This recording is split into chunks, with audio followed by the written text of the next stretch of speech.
I never thought I'd be standing at the end of this winding driveway again, staring at my sister's grand colonial house that once felt so intimidating. My name is Vanessa, and this estate holds memories I've worked hard to move beyond. My hands tremble slightly as I check my phone one last time, rereading the unexpected text from my niece begging me to come to their Thanksgiving dinner.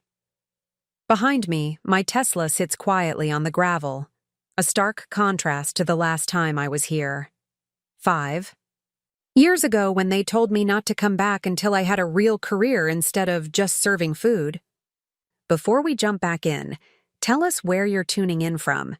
And if this story touches you, make sure you're subscribed, because tomorrow I've saved something extra special for you. The November air bites at my cheeks as I stand at the wrought iron gates leading to my sister Catherine's sprawling estate in Greenwich, Connecticut. 5 years ago, I had walked down this very driveway with tears streaming down my face, my sister's cutting words still ringing in my ears. Maybe when you get a real job instead of just serving food, you can join the family for holidays again. That Thanksgiving had been the final straw in a lifetime of being the family disappointment. I checked my appearance in the side mirror of my car, camel cashmere coat over a simple but elegant black dress, pearl earrings that had belonged to my grandmother, hair styled in loose waves that frame my face. At 36, I looked different than I did 5 years ago.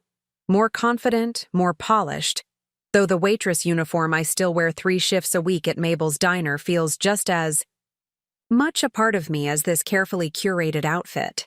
My phone chimes with another text from my 19-year-old niece, Olivia. "Please come, Aunt V. I miss you. Don't worry about Mom and Dad."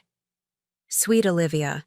She had been just 14 when I was banished from family gatherings, still too young to understand the complicated dynamics between her mother and me. She'd been the only one to maintain contact over the years, sending occasional texts and meeting me for coffee during her college breaks, always careful to keep these meetings secret from her parents.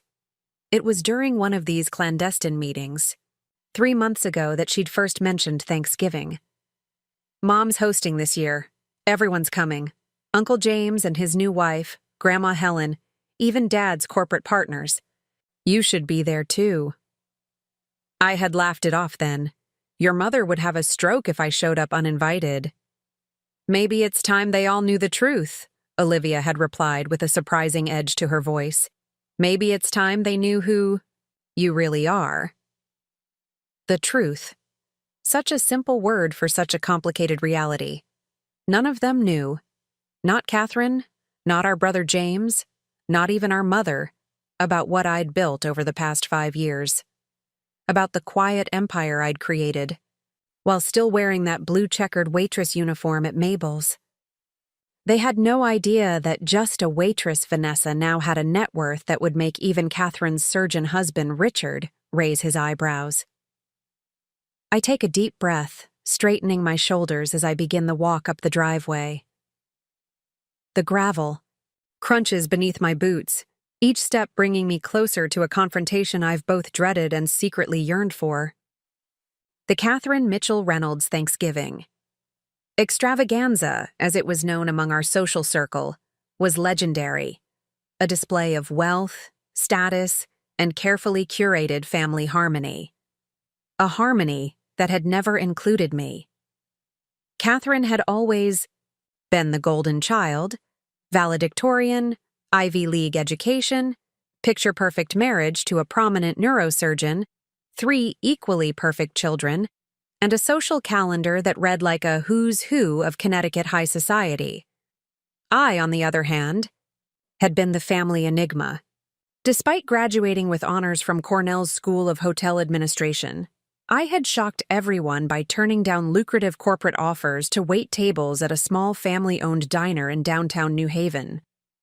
"It's just a phase," my mother had said at first. "She'll get it out of her system." But years passed, and I remained at Mabel's, seemingly content with what my family considered a dead-end job. What they never understood, what I never bothered to explain, was that Mabel's was just the beginning. It was the living laboratory for what would become my business empire. The front door looms before me now, its holiday wreath perfectly symmetrical, a tasteful arrangement of autumn foliage and understated burgundy ribbon. So Catherine, so different from the exuberant, multicolored Christmas lights and slightly lopsided homemade decorations I put up at my own place each year with the help of neighborhood children. I raise my hand to the brass knocker, hesitating for just a moment. Through the leaded glass windows, I can see movement. Staff preparing for the event, caterers hurrying between kitchen and dining room. Catherine would never cook herself, not for an important gathering. Before I can knock, the door swings open, and there stands Olivia, her face lighting up at the sight of me. At 19, she has blossomed into a beautiful young woman, though I notice with satisfaction that she has little of her mother's polished perfection. Her dark curly hair is pulled into a messy bun, her black-framed glasses slightly askew, her sweater bearing a small coffee stain she probably doesn't even realize is there. "You came!" she whispers excitedly, pulling me into a fierce hug.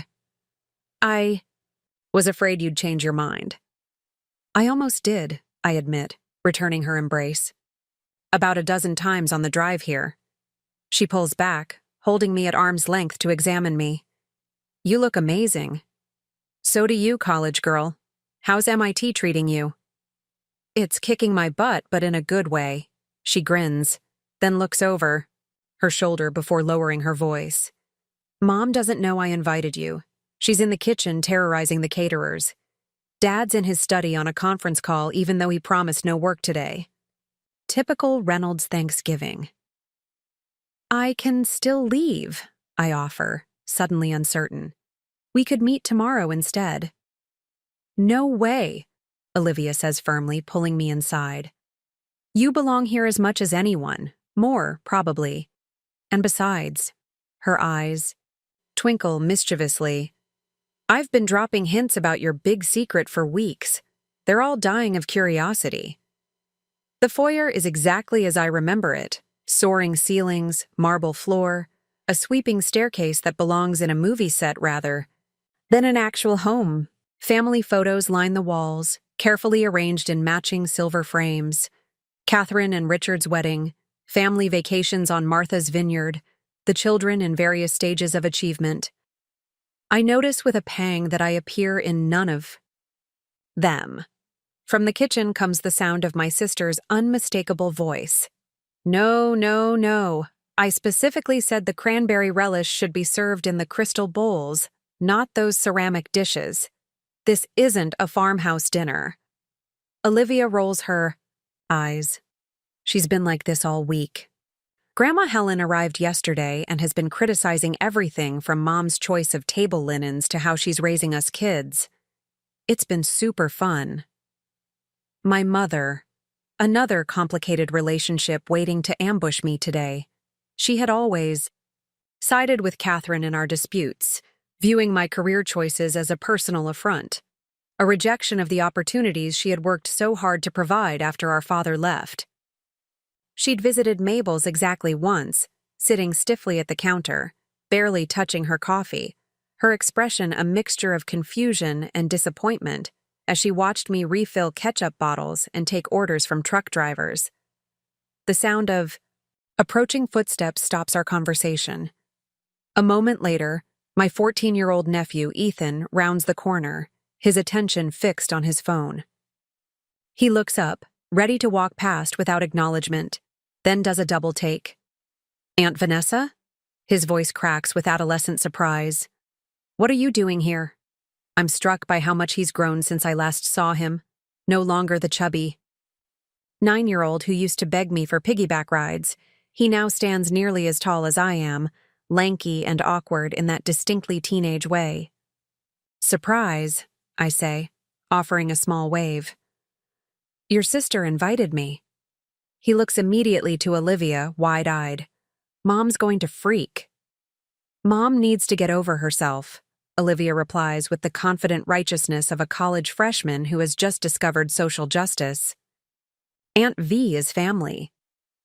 Ethan shifts uncomfortably, clearly conflicted between excitement at seeing me and anxiety about the impending family drama. "It's cool that you're here," he says finally.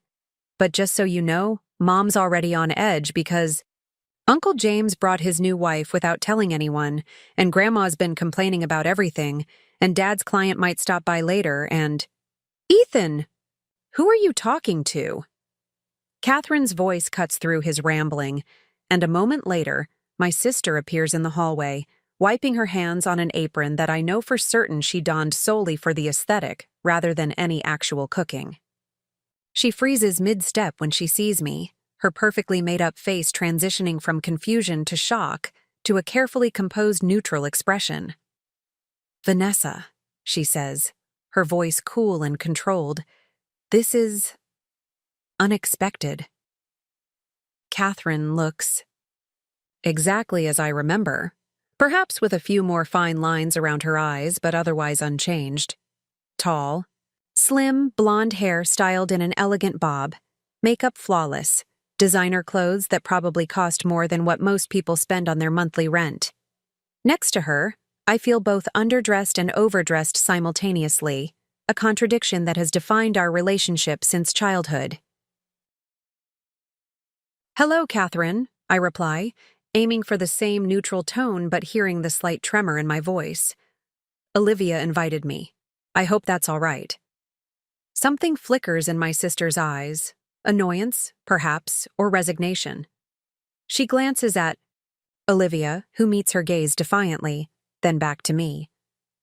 "Of course," she says with the practiced smile she reserves for situations she can't control but must endure. "It's Thanksgiving. Family should be together." The irony of this statement hangs in the air between us. Family should be together, except for the past 5 Thanksgivings apparently when I wasn't welcome. "Ethan, help the staff set up the additional place setting," Catherine continues smoothly. "Olivia, please check on your brother. He's been in his room playing video games all morning when he should be helping prepare for our guests." Both teenagers scatter to their assigned tasks, leaving Catherine and me alone in the hallway. The silence stretches uncomfortably between us. "You look well," she says finally, her eyes taking in my appearance with the appraising gaze I remember from childhood, the look that always found me slightly lacking. "Still at the diner?" "Yes," I reply, seeing no reason to elaborate yet. "Still at Mabel's." Preparing and narrating this story took us a lot of time, so if you are enjoying it, subscribe to our channel, it means a lot to us. Now back to the story. She nods, as if this confirms something for her. "Well, I should get back to the kitchen. The caterers need constant supervision or they'll ruin everything. Make yourself comfortable in the living room. Mother is in there, with James and his new wife." The slight pause communicates her opinion on this latest addition to the family more clearly than words could. As Catherine turns to leave, I notice something I missed before, a tension in her shoulders, a tightness around her eyes that suggests all is not as perfect in her world as the immaculate house would indicate. Interesting. The living room is a showcase of impeccable taste. Cream-colored sofas arranged around a marble fireplace, abstract art in muted tones on the walls, fresh flower arrangements that probably cost more than what most people spend on an entire Thanksgiving meal. Seated on one of the sofas is my mother, Helen, looking older than I remember, but still regal in her navy blue dress and signature pearl necklace. Across from her sits my brother James with a woman I don't recognize, presumably the new wife, Catherine mentioned. My mother sees me first, her hand freezing midway to her mouth, the crystal champagne flute she's holding catching the light from the chandelier. "Vanessa?" James turns, surprise evident on his face. At 40, my older brother has grown softer around the middle, his once dark hair now peppered with gray. The woman beside him, young, beautiful, clearly uncomfortable in this setting, looks at me with open curiosity. "Hi, Mom. James." I move further into the room, determined to appear more confident than I feel. "Happy Thanksgiving." My mother recovers quickly, Years of social training kicking in. What a surprise. I didn't realize Catherine had invited you. She didn't, I reply honestly. Olivia did. Ah, this single syllable conveys volumes.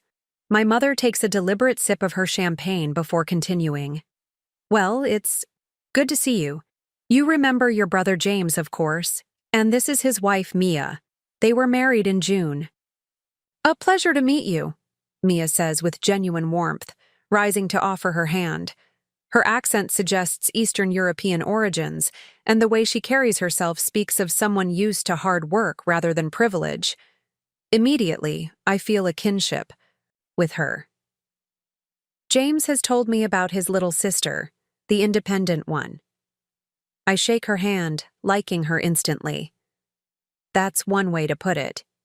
James stands as well, giving me an awkward hug that feels more like a social obligation than genuine affection.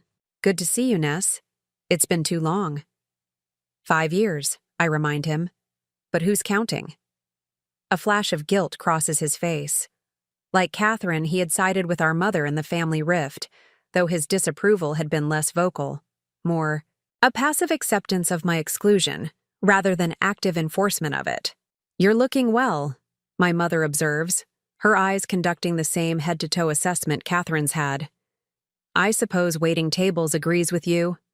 And there it is, the first jab, delivered with the precision of a surgeon and the casual cruelty that has always characterized our relationship. Some things never change. It's honest work, I reply evenly.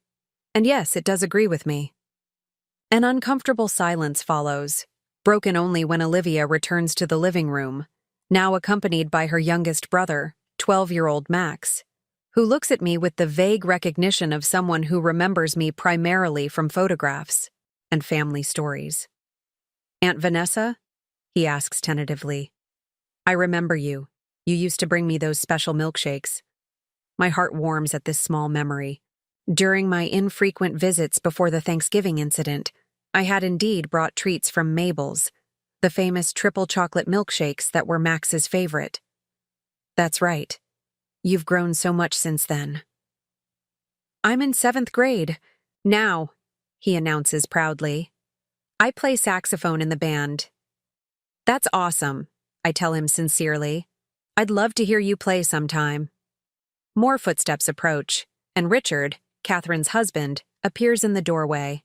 His expression upon seeing me is one of genuine surprise rather than the controlled reaction of my sister and mother. Vanessa, well, this is unexpected. Richard has always been civil to me, if somewhat distant, a man who navigates family dynamics with the detached interest of an anthropologist observing a foreign culture. As a renowned neurosurgeon, he operates in a world where status and achievement are everything.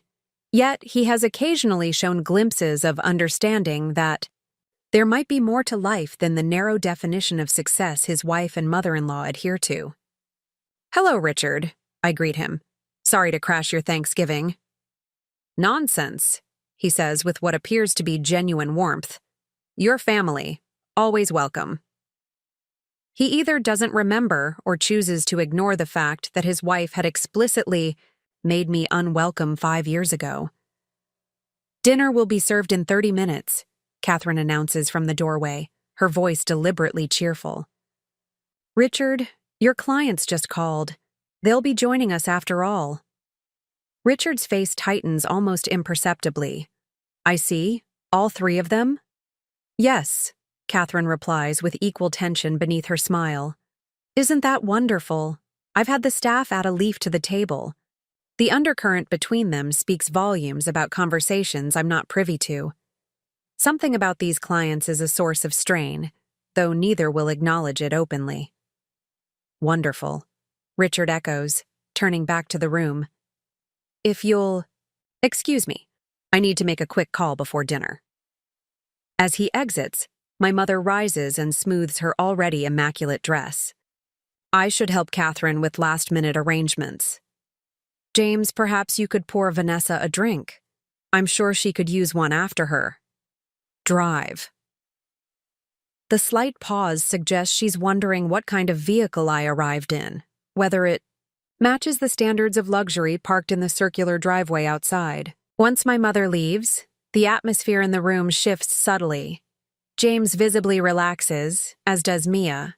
Olivia plops down beside me on the sofa with the casual ease of someone truly glad for my presence. "So," James begins awkwardly, "how have you been, really? The diner's still doing well?" "Mabel's is thriving," I answer truthfully. "Best comfort food in New Haven, according to Connecticut Magazine 3 years running." "That's great," he says, sounding like he means it. "And otherwise? Are you seeing anyone? Any plans beyond?" He trails off, realizing too late that he's stumbling into the very territory that caused our family rift. "Beyond waiting tables?" I finish for him, keeping my tone light. "Oh, I keep busy." Mia, sensing the tension, interjects with welcome directness. "I was waitress too when I first came to America. Hard work, good money and tips if you're friendly. Nothing to be ashamed of." I smile at her gratefully. "Exactly. How did you and James meet?" As Mia launches into their meet-cute story, she was tending bar at an upscale restaurant where James was dining with clients, I notice Max studying me with unabashed curiosity. "Do you really still work at that diner?" he asks during a pause in Mia's story. "The one with the blue uniforms?" "Because Grandma always says you're wasting your education, and that it's embarrassing when her friends see you there." "Max!" Olivia hisses, but I wave off her concern. "It's okay," I tell her before turning to Max. "Yes, I still work at Mabel's. 3 shifts a week. I wear a blue uniform with a name tag and comfortable shoes because I'm on my feet for hours. And no, I don't think I'm wasting my education. I'm using it differently than Grandma expected, that's all." "But Mom says you could have had a corporate job like her friend Susan's daughter, who has a corner office and an expense account," Max persists with the brutal honesty of preteens everywhere. I choose my words carefully, aware that Olivia is watching intently. "Your mom and I have different ideas about what makes a successful life. She values certain things, status, titles, appearances. I value different things. Independence, relationships with real people, work that feels meaningful to me." "But don't you want to be rich?" Max asks, the question so artless in its materiality that I have to smile. "There are many kinds of wealth, Max," I tell him. "Some you can put in a bank, and some you carry with you wherever you go." "That sounds like something poor people say to make themselves feel better," he replies with such innocent certainty that James chokes on his drink while Mia unsuccessfully tries to suppress a laugh. "Max!" Olivia scolds again, but I'm laughing too. "It's fine," I assure her. "He's just being honest. And you know what, Max? Sometimes that is something people say to feel better about not having money. But sometimes it's also just true." Catherine reappears at that moment, her smile tightening when she sees us all laughing together. "Dinner is ready," she announces. "Shall we move to the dining room?" As we rise to follow her, Olivia whispers in my ear, "You haven't even gotten to the good part yet. Just wait till Richard's clients get an eyeful of you." I give her a questioning look, but she just smiles cryptically and links her arm through mine as we walk toward what promises to be one of the most interesting Thanksgiving dinners of my life. Catherine's dining room epitomizes architectural digest perfection. The extended mahogany table gleams under a crystal chandelier, set with fine china, sterling silver, and crystal glassware that catches the light. Elaborate floral centerpieces in autumnal colors run down the middle, carefully positioned to allow conversation while still impressing guests. Place cards in elegant calligraphy mark each setting, and I notice with mild surprise that Catherine has quickly arranged one for me, positioned between James and Max, directly across from my mother. "Olivia, you're at the other end with your father," Catherine instructs as we enter. "Vanessa, you're here between James and Max." Olivia frowns. but I wanted to sit next to Aunt Vanessa.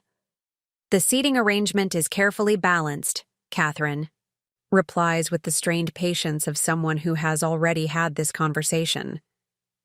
We need to distribute family members among the business guests who will be joining us. Business guests. I suppress a smile as I take my assigned seat. Of course, my sister would invite her husband's clients to Thanksgiving dinner. Another opportunity to showcase her perfect home and perfect family. I wonder if she would have been quite so quick to include me had she known about their attendance in advance. The caterers begin bringing in the first course, a butternut squash soup garnished with crème fraîche and toasted pumpkin seeds. It looks exquisite but somehow soulless, lacking the imperfect charm of homemade food shared among loved ones. I think briefly of Mabel's Thanksgiving tradition, closing the diner to the public and hosting a feast for staff, regular customers, with nowhere to go, and anyone from the community who needs a meal. The food there is abundant rather than elegant, the conversation loud and genuine rather than measured and performative. Vanessa, my mother says as she unfolds her napkin precisely in her lap. Catherine tells me you're still at that diner. What is it now, 10 years? Almost 12, I correct her, taking a spoonful of soup. It's delicious but predictably under-seasoned, the kind of cautious cooking that avoids offending anyone rather than delighting someone. Best decision I ever made. My mother's lips purse slightly. I suppose there's something to be said for consistency. There is, I agree, refusing to rise to the bait. Especially when you love what you do. And do you? Richard asks suddenly, seeming genuinely curious. Love it, I mean? The serving part specifically? I consider my answer carefully. I love certain aspects of it. I love the human connection, getting to know regular customers, being part of their daily lives in a small but meaningful way. I love the efficiency of a well-run service, the choreography of a busy breakfast rush. Mostly, I love that it keeps me grounded in reality. Reality, Catherine repeats with a small laugh. What does that mean exactly? Before I can answer, the doorbell chimes. Richard straightens, adjusting his tie. That will be the Crawfords. I'll get it, Ethan offers, already half out of his chair. Catherine nods approvingly. Remember, firm handshake, eye contact, and use Dr. Crawford's full title.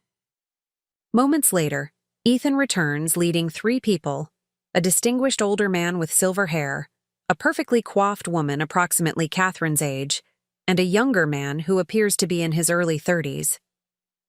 Dr. and Mrs. Crawford, how lovely. You could join us. Catherine rises, extending her hand. And Brandon, welcome. Richard stands to greet them as well, making introductions around the table. When he reaches me, there's a moment of hesitation. And this is Catherine's sister, Vanessa. Lovely to meet you, Dr. Crawford says politely, taking the seat assigned to him beside Catherine. Richard speaks highly of the entire family. Mrs. Crawford settles beside my mother, who immediately engages her in conversation about their shared philanthropic interests. Brandon, the younger Crawford, takes the seat at Catherine's other side, directly in my line of sight. So, Vanessa, Dr. Crawford addresses me as the soup course continues. Richard tells me you're in the restaurant business as well? Do you own an establishment in the area? I feel Catherine tense across the table, preparing for my response. This is exactly the kind of conversation she had hoped to avoid by excluding me from family gatherings. The awkward explanation of her sister's disappointing career choice. I work at Mabel's Diner in New Haven, I reply honestly. I'm a waitress. There.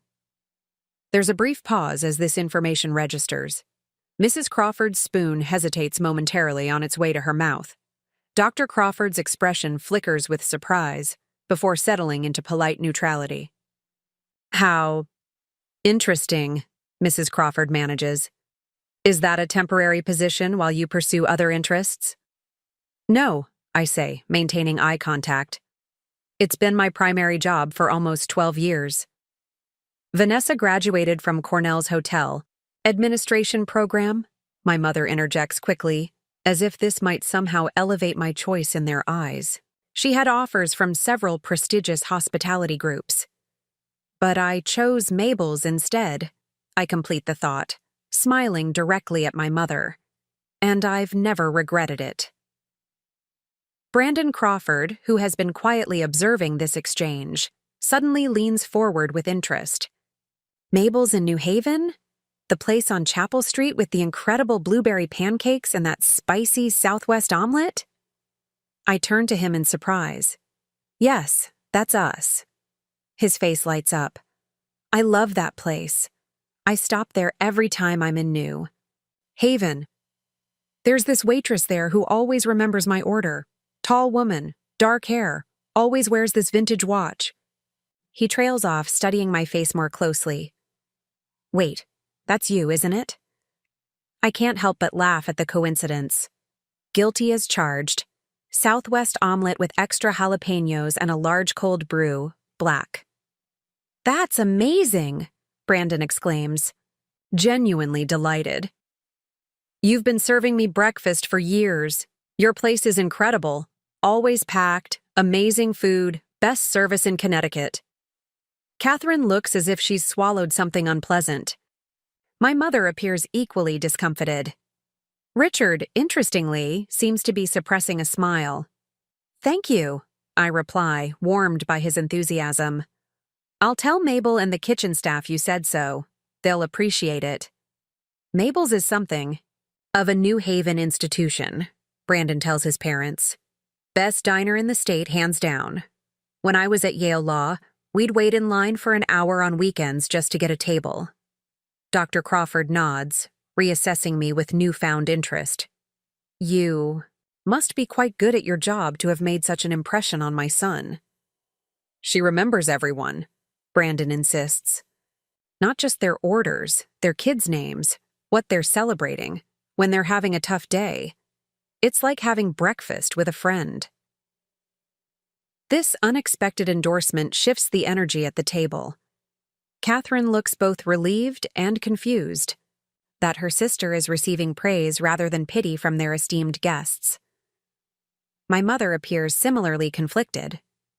Well, Catherine says, clearly deciding to pivot. Shall we move on to the main course? As the caterers clear the soup bowls and bring in platters of perfectly roasted turkey, cranberry compote, and various side dishes, the conversation mercifully shifts to other topics. Dr. Crawford discusses a medical conference where Richard will be a keynote speaker. James and Brandon discover they have mutual connections at their respective law firms.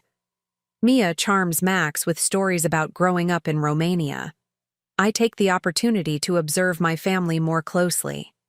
Catherine maintains her perfect hostess demeanor, but I notice the tightness around her eyes, the way she checks her phone when she thinks no one is looking. Richard seems distracted, his participation in conversation perfunctory rather than engaged. My mother watches them both with a calculating expression I remember from childhood. The look she gets when she's piecing together information she hasn't been directly told. Midway through the main course, Richard's phone chimes. He checks it, with a frown, then exchanges a meaningful glance with Catherine. Everything all right? Dr. Crawford inquires. Fine, fine, Richard assures him, though his expression suggests otherwise. Just a small matter with one of our investments. Catherine's smile tightens further. Nothing to worry about. More wine, anyone? Olivia catches my eye from the other end of the table, raising an eyebrow slightly. Clearly, there's something going on beneath the surface of my sister's perfect life. I make a mental note to ask Olivia about it later. The conversation continues pleasantly enough, with Brandon occasionally directing questions my way about Mabel's, while Catherine attempts to redirect attention to more impressive family achievements, Ethan's position on the debate team, Olivia's research project at MIT. I let her maneuver. This isn't the time or place to challenge the carefully constructed narrative she's maintained about our family for years. As dessert, an elaborate display of pumpkin cheesecake, pecan tart, and chocolate bourbon pie is served. Dr. Crawford. turns the conversation to business. Richard, have you and Catherine had a chance to consider our proposal about the new medical center investment? Brandon has been working on the prospectus, and we'd like to finalize the investor list before year-end. Richard sets down his fork carefully. We have discussed it? Yes. It's certainly an intriguing opportunity. But with the current market, volatility, and our other commitments. What Richard means, Catherine interjects smoothly, is that we're very interested but need to review our portfolio before making such a significant commitment. Dr. Crawford nods understandingly. Of course, though I should mention that the minimum buy-in is likely to increase after the first of the year. The preliminary results from the market analysis are extremely promising. I observe the subtle tension between Richard and Catherine, the way her hand tightens around her wine glass, the slight clench in his jaw. Whatever this investment opportunity represents, they clearly have different opinions about it. Perhaps we could discuss the details after dinner, Richard suggests. I'd be interested in hearing more about the projected timeline. Speaking of investments, Brandon says, turning to me with genuine curiosity. Has Mabel ever considered expansion? With your reputation, you could easily open locations in Hartford, Stamford, even New York. Catherine makes a small sound that might be a suppressed laugh. My mother doesn't bother to suppress hers. Expansion requires capital, Brandon, my mother says with the condescending tone she reserves for explaining obvious facts to less intelligent people. Significant capital. Mom, James warns quietly, but the damage is done. Brandon looks confused. I'm aware of how business expansion works, Mrs. Mitchell. I was asking about strategic direction, not financial capability. An uncomfortable silence descends on the table. Olivia breaks it with deliberate cheerfulness. Aunt Vanessa makes amazing pies. Seriously, way better than these. No offense to your caterers, Mom. Catherine gives her daughter a look that clearly communicates this isn't helping. Vanessa always did enjoy baking. A lovely hobby. It's more than a hobby for Vanessa now? Olivia continues, ignoring her mother's warning glance. Tell them about your pies, Aunt V. All eyes turn to me. I can see Catherine mentally calculating how to redirect the conversation, but Olivia has created an opening I can't ignore. I do make pies for Mabel's, I acknowledge. It started as a way to help when their baker left suddenly about 5 years ago. The customers liked them, so it became a regular thing. They're not just regular pies, Brandon interjects enthusiastically. They're incredible. There's always a line for them, especially that salted caramel apple one. Thank you, I say, genuinely touched by his praise. That one's actually my grandmother's recipe, with a few modifications. Modifications that made them famous, Olivia adds with pointed emphasis. Don't be modest, Aunt V. Catherine sets down her dessert fork with a barely perceptible clink. Well, this has been lovely, but perhaps we should move to the living room for coffee. Richard, why don't you take Dr. Crawford to your study to discuss the investment opportunity? As chairs scrape and napkins are placed beside half-eaten desserts, the gathering begins to fragment. Richard leads Dr. Crawford toward his study. James and Brandon fall into conversation about a recent Supreme Court decision. My mother and Mrs. Crawford discuss an upcoming charity gala. Amidst the movement, Olivia slides into the chair beside me. They still don't get it, do they? She whispers, nodding toward her mother, who is now instructing the staff about coffee service. Get what? I ask, though I suspect I know what she means. Who you really are, what you've built. She studies me with an expression beyond her 19 years. How long are you going to let them believe you're just a waitress? I glance around at my family, Catherine orchestrating every detail of her perfect gathering, Richard networking with potential investors, my mother establishing her social credentials with Mrs. Crawford. All of them so invested in appearances, in the external trappings of success. They see what they expect to see, I tell Olivia. They decided who I was years ago, and it's easier for them to maintain that image than to question their judgment. It's not fair, she insists with youthful indignation. They should know the truth. Maybe, I concede, but timing matters. And purpose matters even more. Olivia considers this, then nods slowly. So you're waiting for the right moment, for maximum impact. I can't help but laugh at her dramatic framing. Not exactly. I'm waiting for a moment when the truth might actually benefit them, not just satisfy my ego. Catherine approaches before Olivia can respond. There you are. Coffee is being served in the living room. Vanessa, will you be staying much longer? I imagine you have a long drive back to New Haven. The dismissal is subtle, but clear. Now that I've survived dinner without embarrassing her too thoroughly, Catherine is ready for my visit to conclude. Actually, Olivia interjects before I can respond. I was hoping Aunt Vanessa could stay overnight. We have so much catching up to do, and tomorrow's Black Friday. We could go shopping. Together.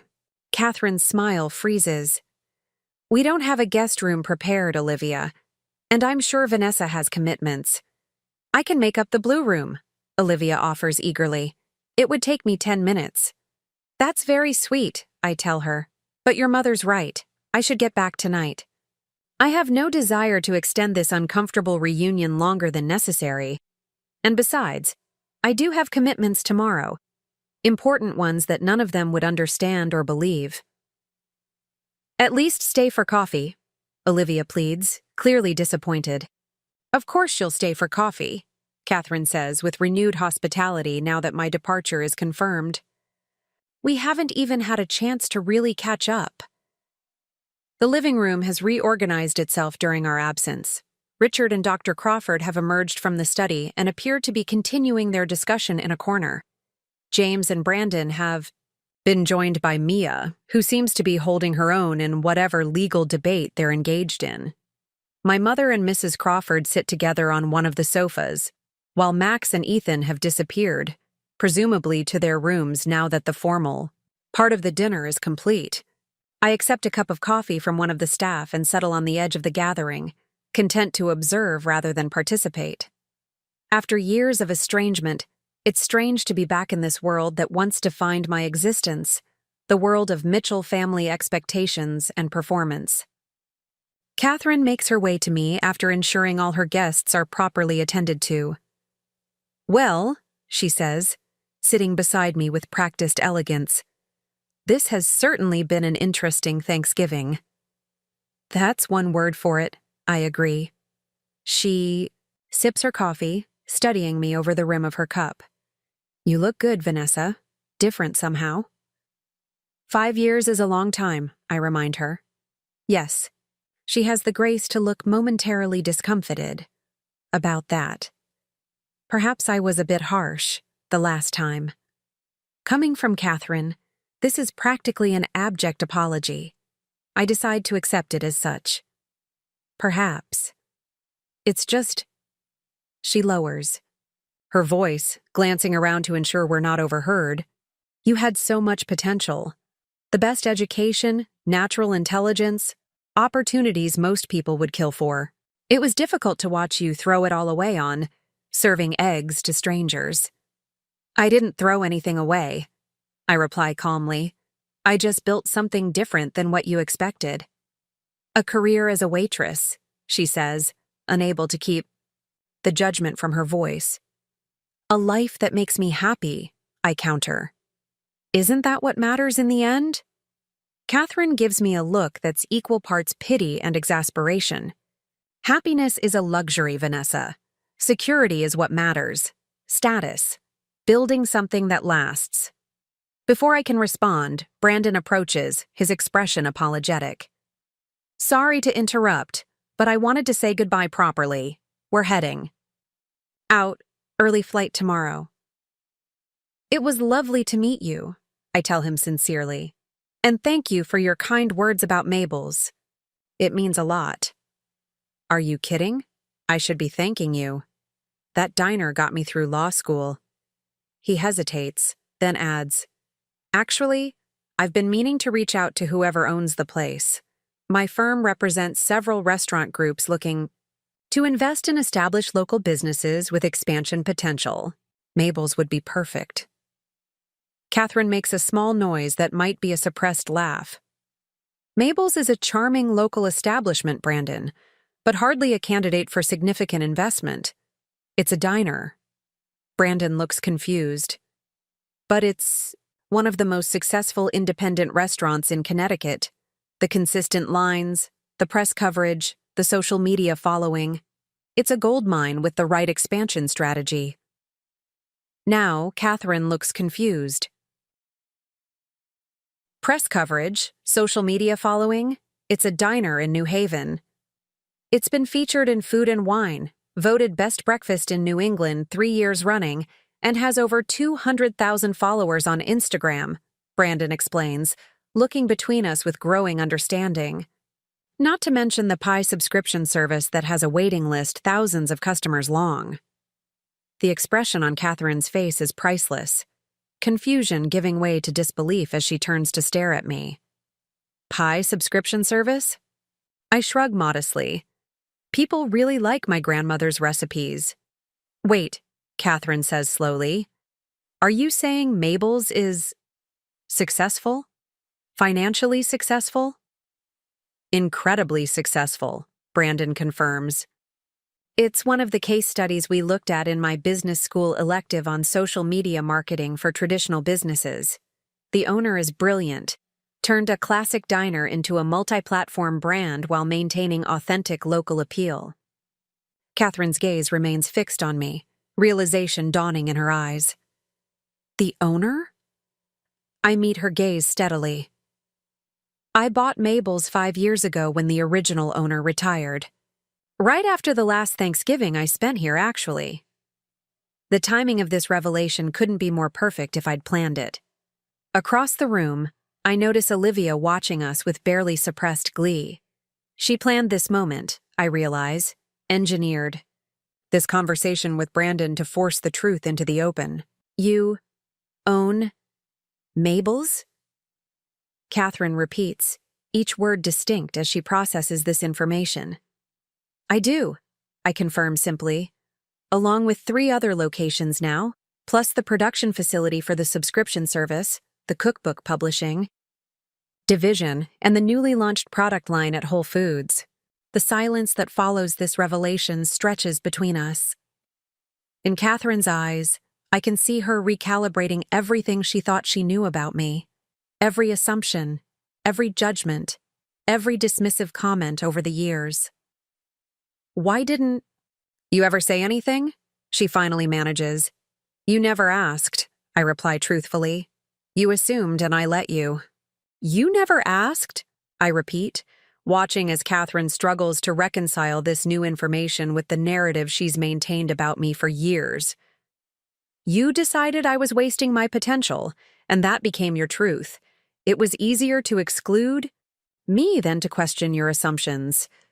Catherine sets her coffee cup down with deliberate precision, buying herself time to compose a response.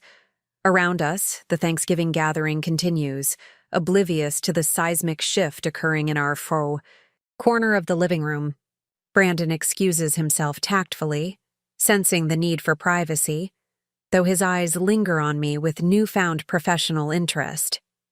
"I don't understand," Catherine finally says, her voice unnaturally controlled.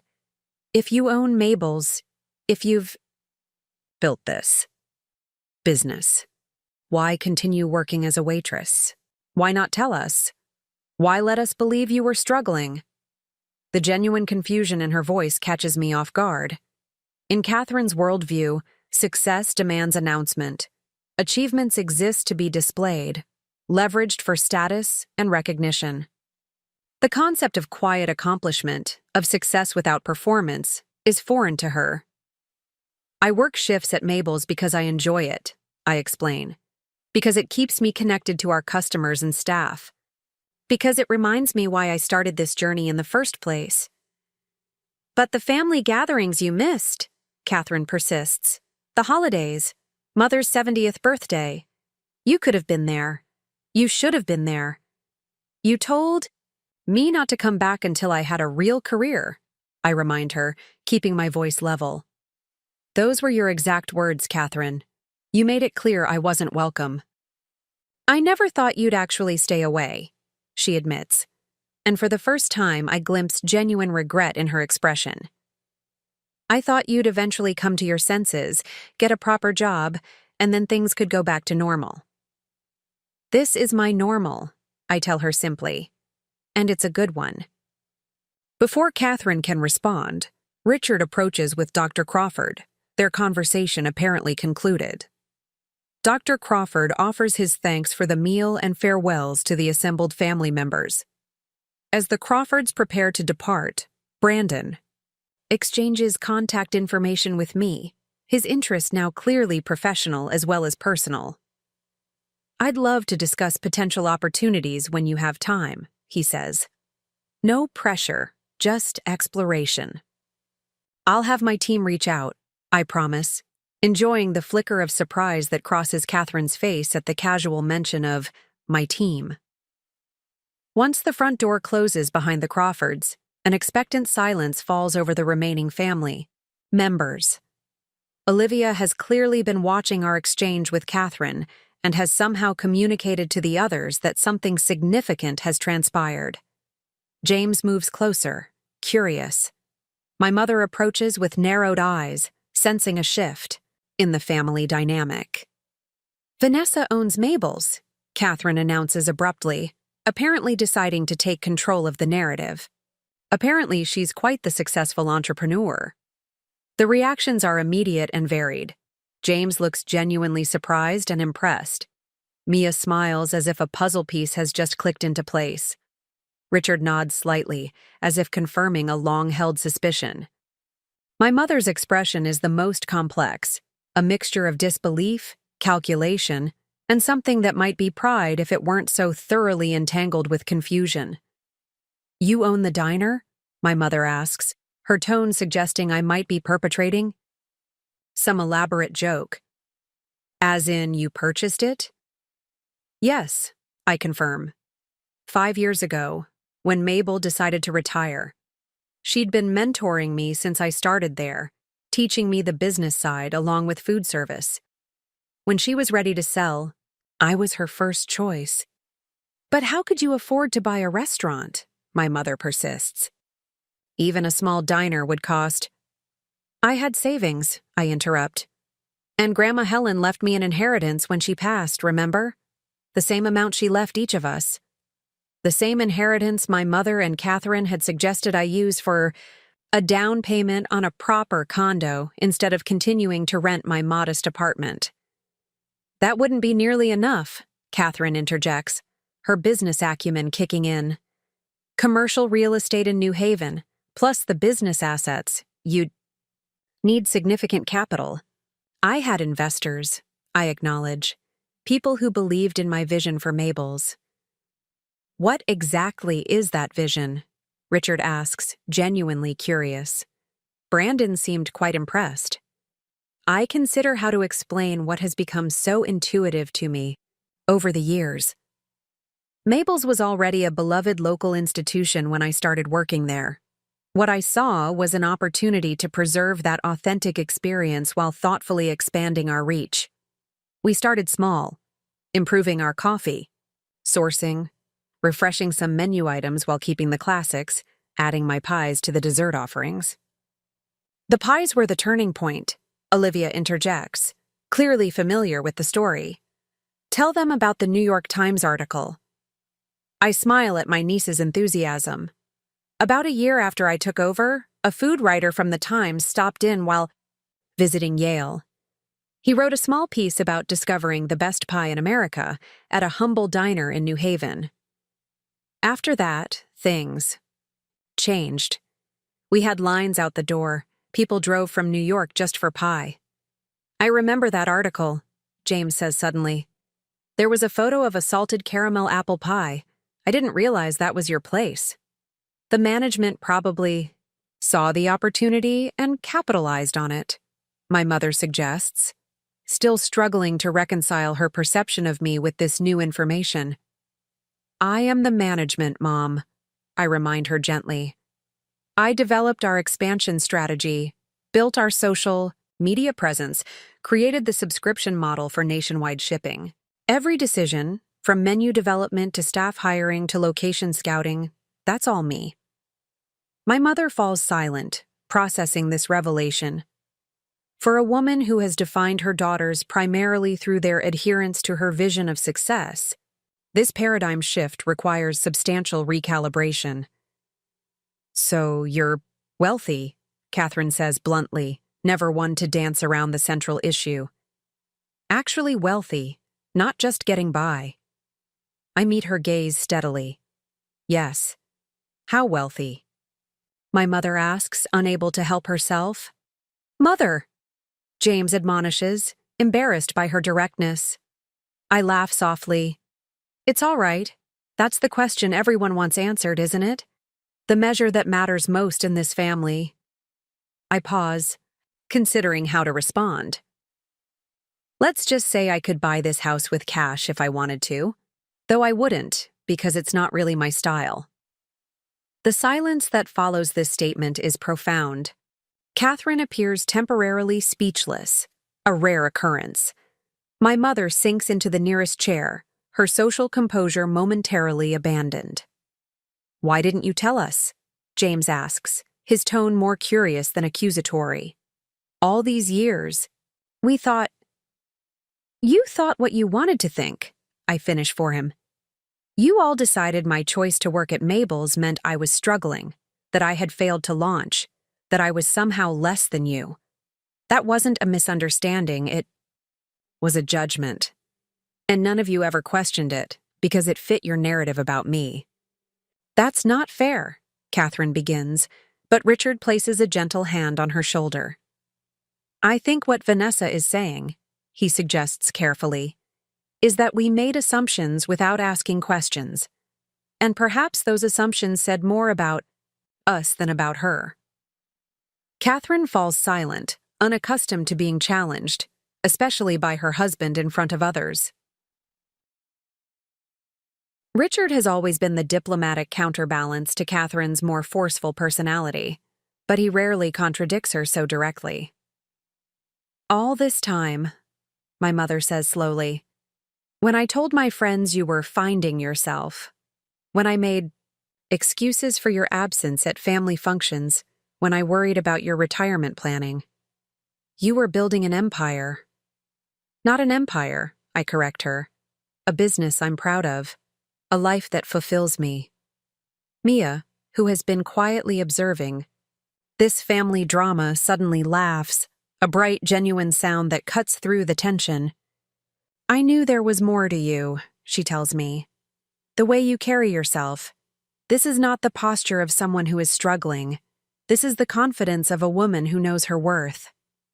I smile gratefully at my new sister-in-law, appreciating her perception and candor. Thank you, Mia. So what now? Catherine asks, always focused on next steps, on practical implications.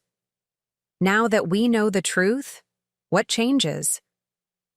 It's a loaded question, one that cuts to the heart of our estrangement. Does knowledge of my financial success automatically earn me re-entry into the family circle? Should it? That depends, I reply carefully. I'm still the same person I was yesterday, when you all believed I was just a waitress. I still wear a blue uniform for 3 shifts a week.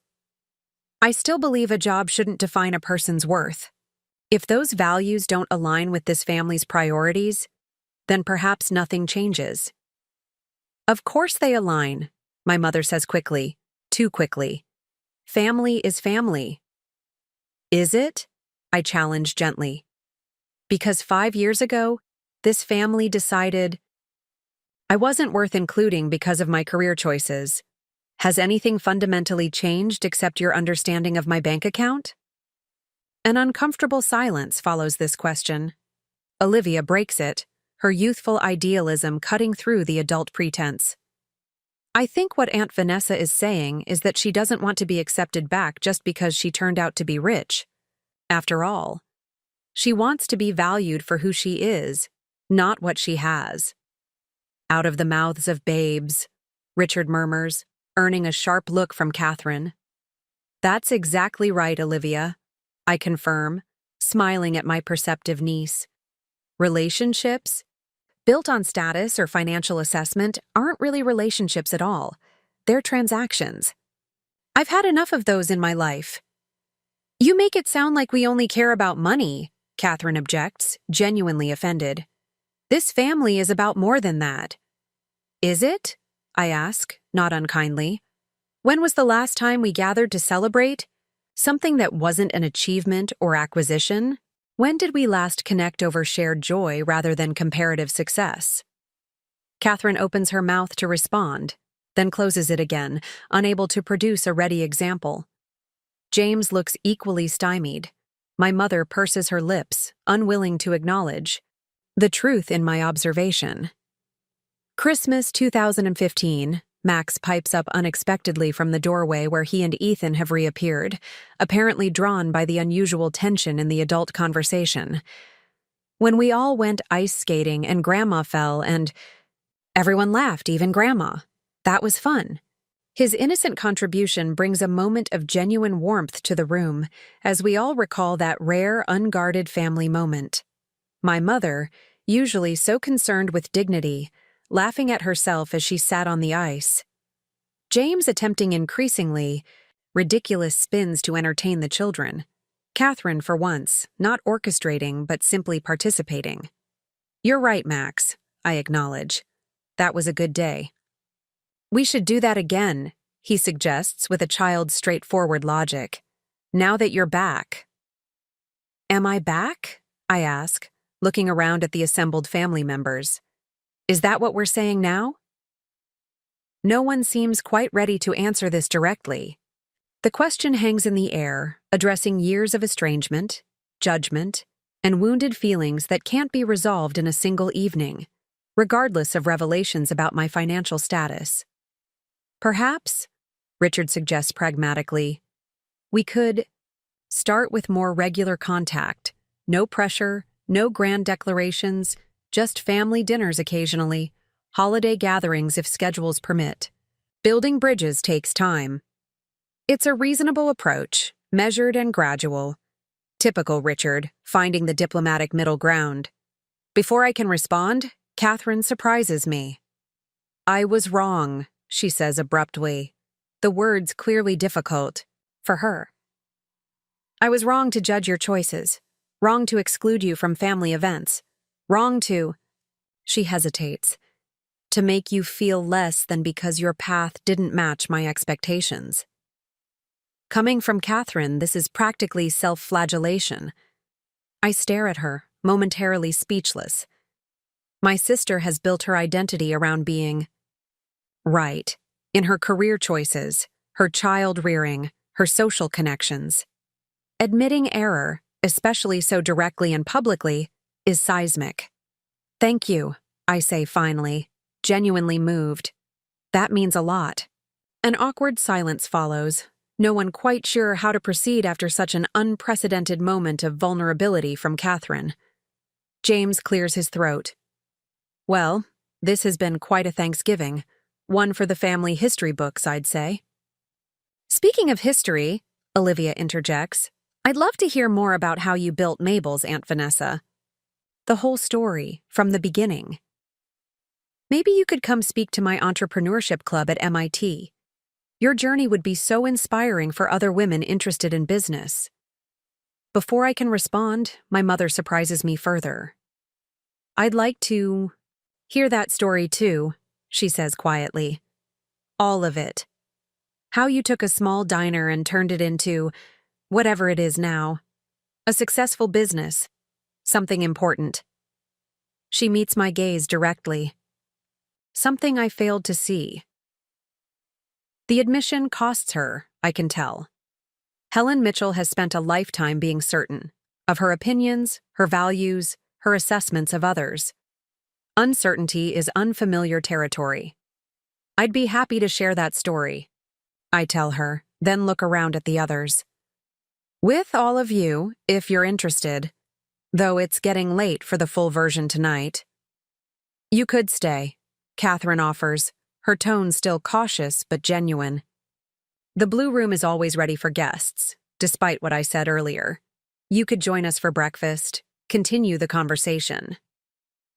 The invitation surprises me, not just the offer itself, but the hint of genuine warmth behind it. For a moment, I'm tempted. But something holds me back. Not anger or resentment, but a clear-eyed understanding that reconciliation, like most worthwhile things, shouldn't be rushed. Thank you, but I should get back tonight, I tell her. I have early meetings tomorrow with our product development team. Perhaps another time? Catherine nods, accepting my decision without protest. Of course, your business comes first. Not always, I correct her gently. But in this case, there are people counting on me. As the family walks me to the door, there's an awkwardness to our goodbyes, the uncertainty of where we stand now, how to navigate this new terrain where old assumptions have been upended but new patterns haven't yet formed. Olivia hugs me fiercely, extracting a promise to text her tomorrow. Max and Ethan, influenced by the emotional undercurrents they don't fully understand, offer shy hugs as well. James and Mia exchange contact information with me, a concrete step toward rebuilding connection. My mother hesitates, then embraces, me with uncharacteristic emotion. I've missed you, she whispers, her voice unsteady. Even when I didn't agree with your choices, I missed you. I missed you too, Mom, I admit, realizing the truth of it only as the words leave my mouth. Catherine is the last to say goodbye, hanging back slightly as the others disperse. When we're relatively alone in the foyer, she speaks in a low voice. Richard and we're having some financial difficulties. Nothing catastrophic, she adds quickly, but challenging. The medical center Dr. Crawford mentioned, Richard wants to invest, believes it could secure our retirement, but we'd need to liquidate assets at a loss in this market. I study my sister, surprised by this confidence. Why are you telling me this? Catherine's gaze drops momentarily, then returns to mine with unusual directness. Not for what you're thinking. Not for money. I wanted you to know that things aren't always as perfect as they seem. Even here. I nod, understanding the gift she's offering. A small window of vulnerability. An acknowledgement that her carefully constructed facade isn't the full story. They rarely are, I agree. Perfect, that is. You've done something remarkable, Vanessa, she continues, the compliment clearly unfamiliar territory for her. Built something meaningful, on your own terms. I may not have understood your choices, but I can respect the results. Thank you, I reply, accepting the olive branch for what it is, imperfect, slightly conditional, but genuine. That means more than you might think. As I drive away from my sister's house, the weight of the evening settles around me, the shock on their faces when they realize the truth, the recalibration of family dynamics, the tentative first steps toward reconciliation. I feel neither triumphant nor vindicated, but something more complex, a quiet satisfaction mixed with cautious hope. My phone chimes with a text as I stop at a red light. It's from Olivia. You were amazing tonight. Their faces when they found, out! Call me tomorrow? Love you, Aunt V. I smile, appreciating her enthusiasm while recognizing that tonight wasn't about winning or losing, about proving my worth or punishing their judgment. It was about truth, speaking it, hearing it, beginning the delicate process of building something new from its foundation. As I continue the drive back to New Haven, my thoughts turn to tomorrow's meetings. We're finalizing the design for our product packaging, reviewing the fall menu for the new location in Hartford, and interviewing candidates for the scholarship program we've established for culinary students from disadvantaged backgrounds. Real work that matters to me. that aligns with my values and vision. 5 years ago, walking away from my family's Thanksgiving table had felt like an ending. I couldn't have known then that it was actually a beginning, the first step on a path that would lead me not just to financial success, but to purpose and fulfillment. The journey wasn't without pain or doubts, but it was mine. Authentically, unapologetically mine. As I pull into the parking lot behind my apartment building, not a luxury high-rise but a charming converted factory with exposed brick and huge windows, I feel a profound sense of gratitude.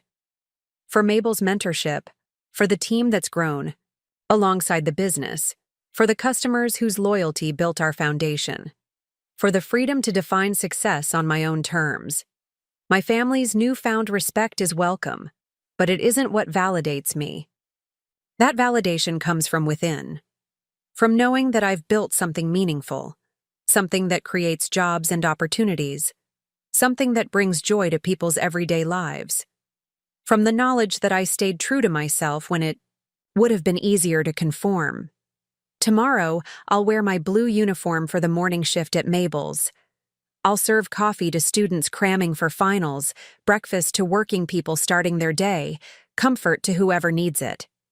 Then I'll change into business attire for afternoon meetings, seamlessly transitioning between the two worlds I've integrated rather than chosen between. Some might see this as a contradiction, the successful entrepreneur still waiting tables.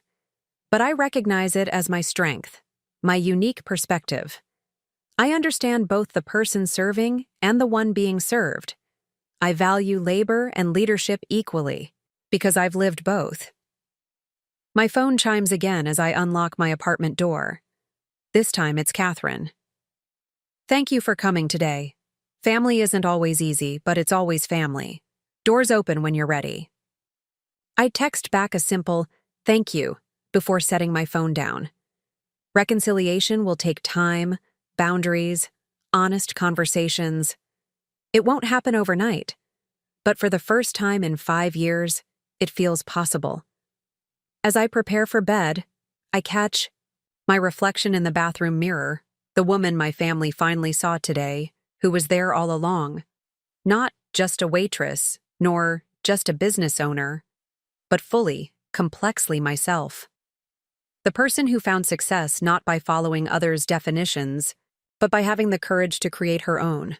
That, more than any net worth figure, is the wealth I'm proudest of building. The gentle chime of my 4:30 a.m. alarm pulls me from sleep. For a moment, I lie still in the darkness, yesterday's events washing over me like waves, the tension at high. Catherine's house, the revelation of my success, the complicated mixture of vindication and melancholy that followed. 5 years of estrangement don't dissolve in a single evening, regardless of revelations or apologies. But something has shifted. A door cracked open after years of being firmly shut. I slip out of bed and into my morning routine with practiced efficiency. The ritual grounds me.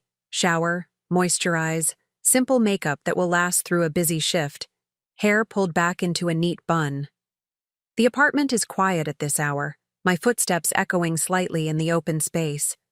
I've owned this converted warehouse unit for 3 years now, but kept it to myself. Another piece of information my family wasn't ready to receive. They had assumed I still rented the small one-bedroom near Yale where I lived when I first started. At Mabel's. In the kitchen, I prepare coffee in the commercial-grade espresso machine that was my gift to myself when we expanded to our 3rd location. Some might consider it an extravagance for home use, but good coffee is non-negotiable in my world. As I wait for the perfect extraction, I check emails on my tablet, updates from our West Coast shipping facility, preliminary sales figures from yesterday, strong despite being a holiday. A question from our head of product development about packaging for the new cookie line. I respond quickly to the urgent messages, saving the rest for after my shift. The separation between my roles as waitress and CEO isn't as clear-cut as people might imagine. Ideas flow between these identities, each informing and strengthening the other. Some of our most successful menu innovations have come from direct, customer interactions during my shifts. Some of our best operational improvements from experiencing firsthand the daily challenges our staff faces. The coffee is perfect, rich and complex without bitterness. I sip it while selecting today's jewelry, simple pearl earrings again, but paired with the vintage watch that was a gift from Mabel when I purchased the diner. Time is your most valuable asset, she had told me, her weathered hands fastening, the band around my wrist. This will help you remember to spend it wisely. 5 years later, it remains my most treasured possession. By 5:15 a.m., I'm dressed in the familiar blue uniform, crisp, pressed, professional.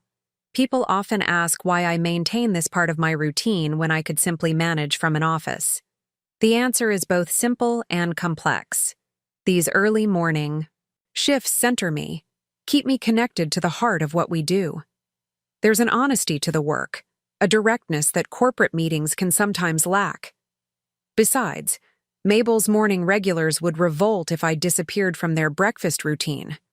The drive to Mabel's takes 12 minutes in the pre-dawn quiet. New Haven is still sleeping, streetlights illuminating empty sidewalks. I park in the small lot behind the diner where 4 spaces are reserved for staff. Though I own the building and the business, I've never designated a special spot for myself. Another small decision that sets the tone for our workplace culture. The back door opens to kitchen sounds, Luis and Sharonda already prepping for the day, the rhythmic chopping of vegetables, the hiss of bacon hitting the grill. The scent is comforting, familiar, coffee brewing, bread toasting, the distinct aroma of our signature cinnamon rolls rising in the industrial ovens. "Morning, boss," Luis calls without looking up from the peppers he's dicing for omelets. At 24, he's already showing tremendous promise, having worked his way up from dishwasher to line cook in 3 years. We're sponsoring his culinary school education through our employee development program. "Morning, Luis," I reply, hanging my coat in the small office that doubles as our break room. "How was your Thanksgiving?" "Loud," he grins. 5 cousins, 3 aunts, 2 grandmothers all arguing about politics. The usual. "Sounds perfect," I laugh, checking the prep list for the day. Everything is in order, as usual. Our kitchen team runs like clockwork, a testament to the systems we've built and the people we've hired. Sharonda glances up from the batter she's mixing. "How was yours? Family gathering go okay?" The question catches me slightly off guard. I've never spoken much about my estrangement to the staff, preferring to keep personal matters private. But Sharonda has been with us since before I bought the place, and her intuition is legendary. It was illuminating, I settle on finally. They found out about the business. Sharonda's eyebrows shoot up. All of it? After all this time? All of it, I confirm, tying an apron around my waist. "Well, I hope they were suitably impressed," she says, returning to her mixing with slightly more vigor than necessary. Sharonda has strong opinions about loyalty and family support, having raised 3 children on her own while working full-time. "They were surprised," I say diplomatically. "It's complicated." "Family always is," Luis agrees, sliding a tray of prepped vegetables into the refrigerator. "But hey, at least now they know you're a badass business owner and not just a—" He catches himself before finishing the sentence. "Not just a waitress?" I finish for him, smiling to show I'm not offended. "It's okay, Luis. That's exactly what they thought. But there's no just about being a waitress. It's skilled work that requires intelligence, memory, physical stamina, and emotional regulation. I'm proud of every role I play in this business." Luis nods, properly chastened. "Yes, chef. You know I didn't mean—" "I know," I assure him. "Now, let's focus on today." The post-Thanksgiving breakfast rush waits for no one. By 5:45 a.m., Marcus arrives to set up the front of house, our head server for the past 4 years, and a natural leader who manages the dining room with cheerful efficiency. Together, we check table settings, coffee stations, and the daily specials. Bored. At precisely 6 a.m., I unlock the front door, flipping the sign to open as Marcus turns on the exterior lights that illuminate our vintage neon sign. Mabel's, in flowing script, a beacon in the still dark morning. The first customers arrive within minutes. George and Hattie, an elderly couple who have had breakfast at Mabel's every morning for over 30 years. They take their usual booth by the window, and I bring them coffee without being asked. Black. For him, cream, and 1 sugar for her. Happy day after Thanksgiving, Vanessa. Hattie greets me warmly. Did you have a nice holiday? It was interesting, I tell her, the same response I gave Sharonda. How was yours? Quiet, just the two of us this year. The children wanted us to fly to California, but at our age, we prefer our own table and our own traditions. Hattie pats George's hand affectionately. 62 Thanksgivings together, and everyone a blessing. The secret to a long marriage, George adds with a wink, is knowing when to compromise and when to have breakfast at Mabel's instead. I laugh, the simple interaction washing away some of the lingering tension from yesterday. This is why I continue to work shifts. These genuine connections, these glimpses into lives intersecting with mine through the simple medium of food and service. As the morning progresses, the diner fills with our regular Thursday crowd. Medical students from Yale grabbing coffee before early rounds, construction workers fueling up for the day, young professionals stopping by before heading to offices. Downtown, the rhythm of service is soothing, taking orders, delivering food, refilling coffee, brief conversations that build relationships one interaction at a time. At 8:30, just as the initial rush begins to ease, Brandon Crawford walks through the door, looking slightly out of place in his expensive suit. He scans the dining room, his face lighting up when he spots me delivering plates to a table near the window. Vanessa, he greets me when I approach his table. I hope you don't mind me stopping by. I was heading to the train station and thought I might catch you. Not at all, I reply, genuinely pleased to see him outside the charged atmosphere of Catherine's dining room. The usual Southwest omelet? He looks delighted that I remember. Absolutely, and a black cold brew. As I place his order with the kitchen, I observe him taking in the diner with new eyes, not just as a customer now, but as someone who understands this is my business. He notices details I doubt he registered before. The carefully preserved, vintage fixtures blending seamlessly with modern touches, the discreet plaque on the wall acknowledging Mabel's founding in 1952, the framed reviews from national publications, the diverse, efficient staff moving with purpose and coordination. When I return with his coffee, he gestures to the empty side of his booth. Do you have a minute to sit? Or is that inappropriate while you're working? I can take a short break, I decide, sliding into the seat across from him. Marcus has the floor covered. Brandon takes a sip of his coffee, nodding appreciatively. I've been coming here for years, and I never connected the dots. The constant improvements, the expansion of the menu, the social media presence, it all happened gradually enough that I didn't realize it was a deliberate strategy. That was intentional, I explain. I wanted to honor what people already loved about Mabel's while slowly introducing changes that would strengthen the business. Revolution disguised as evolution. Smart, he says, looking genuinely impressed. And now 3 additional locations. The product line, the subscription service. That's remarkable growth in 5 years. It hasn't been without challenges, I acknowledge. Scaling while maintaining quality is always the hardest part. Brandon nods, understanding from his business background. That's where most food businesses fail. They expand too quickly or compromise on what made them special in the first place. He hesitates, then adds, Last night, after your revelation, my father couldn't stop talking about you. He was impressed, not just by your success, but by your approach. Building quietly, focusing on quality rather than self-promotion.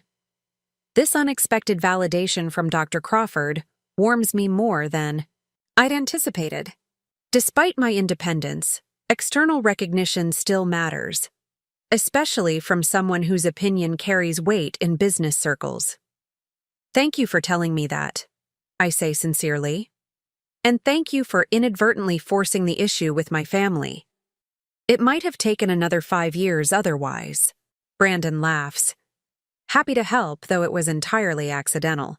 I genuinely had no idea they didn't know. His expression turns more serious. May I ask why you kept it from them for so long? It seems like such an achievement to hide. I consider how to explain something I've never fully articulated, even to myself. At first, it wasn't intentional. When I bought Mabel's, things were uncertain. I didn't want to face their skepticism or I told you so if it failed. Then, as we started succeeding, I realized something important. Their validation wouldn't actually change how I felt about myself or my choices. I needed to build this business on my own terms, measure success by my standards, not theirs. And then it became a test, Brandon suggests perceptively. Would they ever see your worth without the external trappings of conventional success? Perhaps, I admit.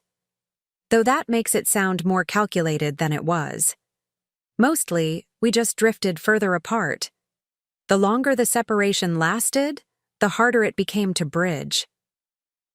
Brandon's omelet arrives, steam rising from the perfectly cooked eggs studded with jalapenos, onions, and melted pepper jack cheese.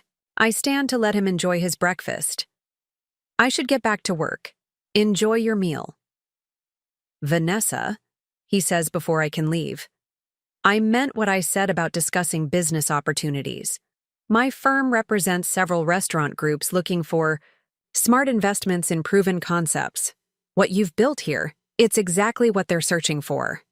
I appreciate the interest, I reply carefully, but I'm not looking for outside investors at the moment. We're growing steadily on our own terms. Brandon nods, accepting this without pressure. Of course. But if you ever want to explore options, even just to understand your position in the market, I'd be happy to arrange a conversation. No obligations.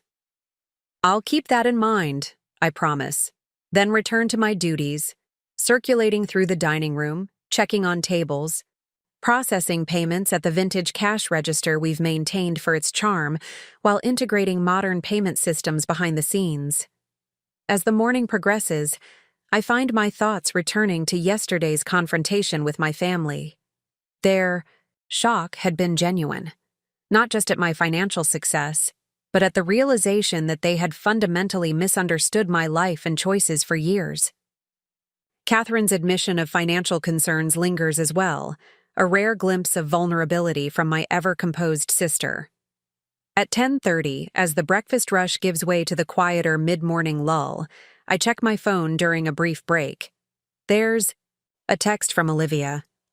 Mom's been Googling you all morning. She found the Forbes 40 Under 40 article and nearly choked on her coffee. Call when you can. I smile, imagining Catherine's reaction to discovering just how significant my little diner business actually is. The Forbes recognition had come last year, highlighting our innovative approach to modernizing a traditional business model, while maintaining community connections. It had brought a wave of media attention that boosted our national profile significantly. Attention my family had somehow missed entirely. So complete was their disconnection from my life. Another text notification appears, this one from my mother. I'd like to come see your diner someday soon, if that would be all right. Perhaps next week? Love, Mom.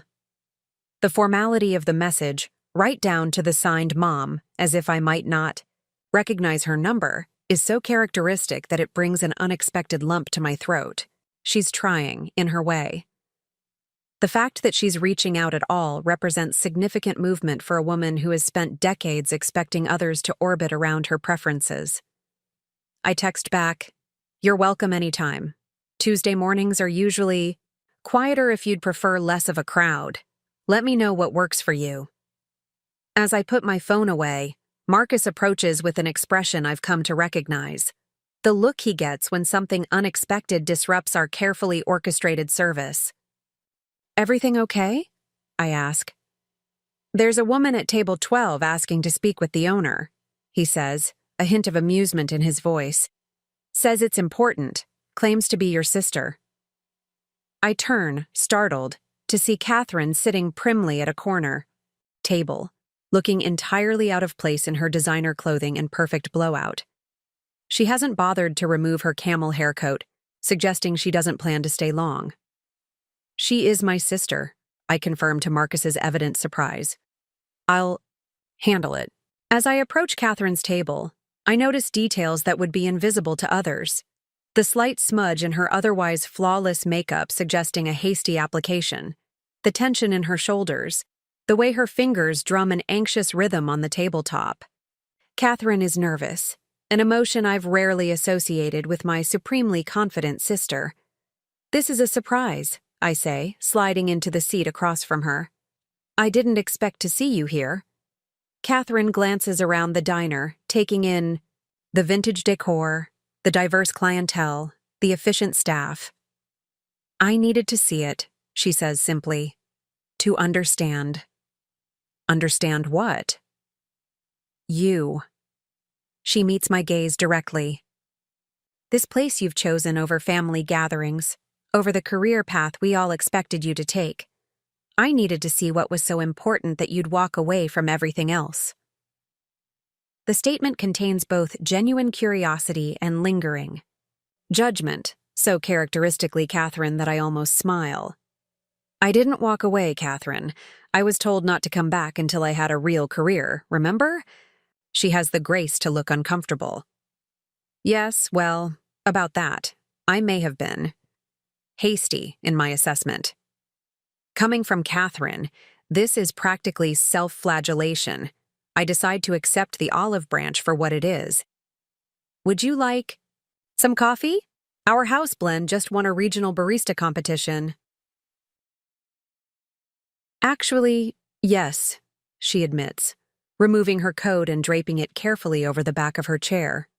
A small but significant gesture indicating she might stay longer than I initially thought. "And perhaps one of these famous pies I've been hearing about. If they're really worth driving from New York for, I should probably try one." I signal to Marcus, who approaches with professional courtesy. "Marcus, this is my sister Catherine. She'll have coffee and—" I look to Catherine inquiringly. "What do you recommend?" she asks, the question directed at me but with a new note of respect. "The salted caramel apple is our signature, but the maple bourbon pecan is my personal favorite this season." "Maple, bourbon pecan then," Catherine decides, "with coffee, black." As Marcus departs to fill the order, an awkward silence falls between us. Catherine breaks it first. "Your staff seems very professional." "They are," I agree. "We pay above industry standard, offer health benefits and educational assistance. It makes a difference in who we attract and retain." Catherine absorbs this information with a thoughtful nod. "That's actually quite progressive for a small business." "We're not that small anymore," I remind her gently. "And I believe people who help build a business should share in its success." Catherine's coffee and pie arrive, providing a momentary distraction. She takes a deliberate bite of the pie, her eyes widening slightly at the first taste. "This is exceptional," she admits, sounding genuinely surprised. "The texture, the balance of flavors, it's restaurant quality." "We are a restaurant," I point out with amusement. "You know what I mean," she says, taking another bite. "Fine dining quality. This could be served at 11 Madison Park and no one would blink." The compliment, specific and informed by Catherine's extensive dining experiences, pleases me more than I expected. My sister has always been sparing with praise, making her approval all the more valuable when offered. "Thank you," I say simply. "That means a lot." Catherine sips her coffee, studying me over the rim of her cup. "You seem different here, more assured, centered." This is my element, I explain. The place where everything makes sense to me, where I know exactly who I am and what I'm doing. I never understood that, Catherine admits. How you could choose this over the opportunities your education prepared you for. It seemed like such a waste. It wasn't a rejection of my education, I clarify. It was an application of it in a way that aligned with my values. Cornell taught me hospitality management, business principles, food service operations. I use those skills every day, just not in a corporate context. Catherine considers this, taking another bite of pie. I always thought you were being stubborn, trying to prove some point about independence. It never occurred to me that you genuinely loved this work. Both things can be true, I acknowledge with a small smile. I am stubborn, and I do love this work. This draws a surprised laugh from Catherine, a genuine one, not the controlled, social chuckle she typically employs. Fair enough, we Mitchells aren't known for our flexibility. That might be the understatement of the century, I agree, and suddenly we're both laughing, the tension between us easing momentarily. When our laughter subsides, Catherine's expression grows more serious. After you left last night, I couldn't sleep. I kept thinking about what you said, about how we measure success in this family, about relationships being transactional rather than genuine. She hesitates, then continues. I'm not sure I know how to change that, Vanessa. It's so ingrained in how I see the world. The admission surprises me with its vulnerability. Catherine rarely acknowledges limitations or uncertainty. I don't have perfect answers either, I tell her honestly. But recognizing the pattern is the first step, isn't it? Maybe we start small, checking in without agenda, sharing experiences, without judgment, listening to understand rather than to respond. Catherine nods slowly. I think I'd like to try that. She glances around the diner again, this time with genuine curiosity rather than evaluation. Would you show me around? Help me understand what you've built here? The request, simple yet profound in what it represents, catches me off guard. For the first time in our adult lives, Catherine is asking to enter my world on my terms, to see through my eyes rather than imposing her perspective. I'd like that, I reply, standing from the table. Let me give you the tour.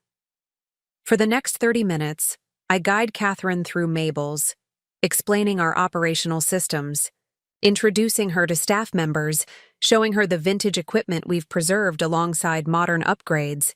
I take her into the kitchen where Luis and Sharonda are prepping for lunch service, to the small office where we manage scheduling and inventory, even to the basement where we've installed a test kitchen for recipe development.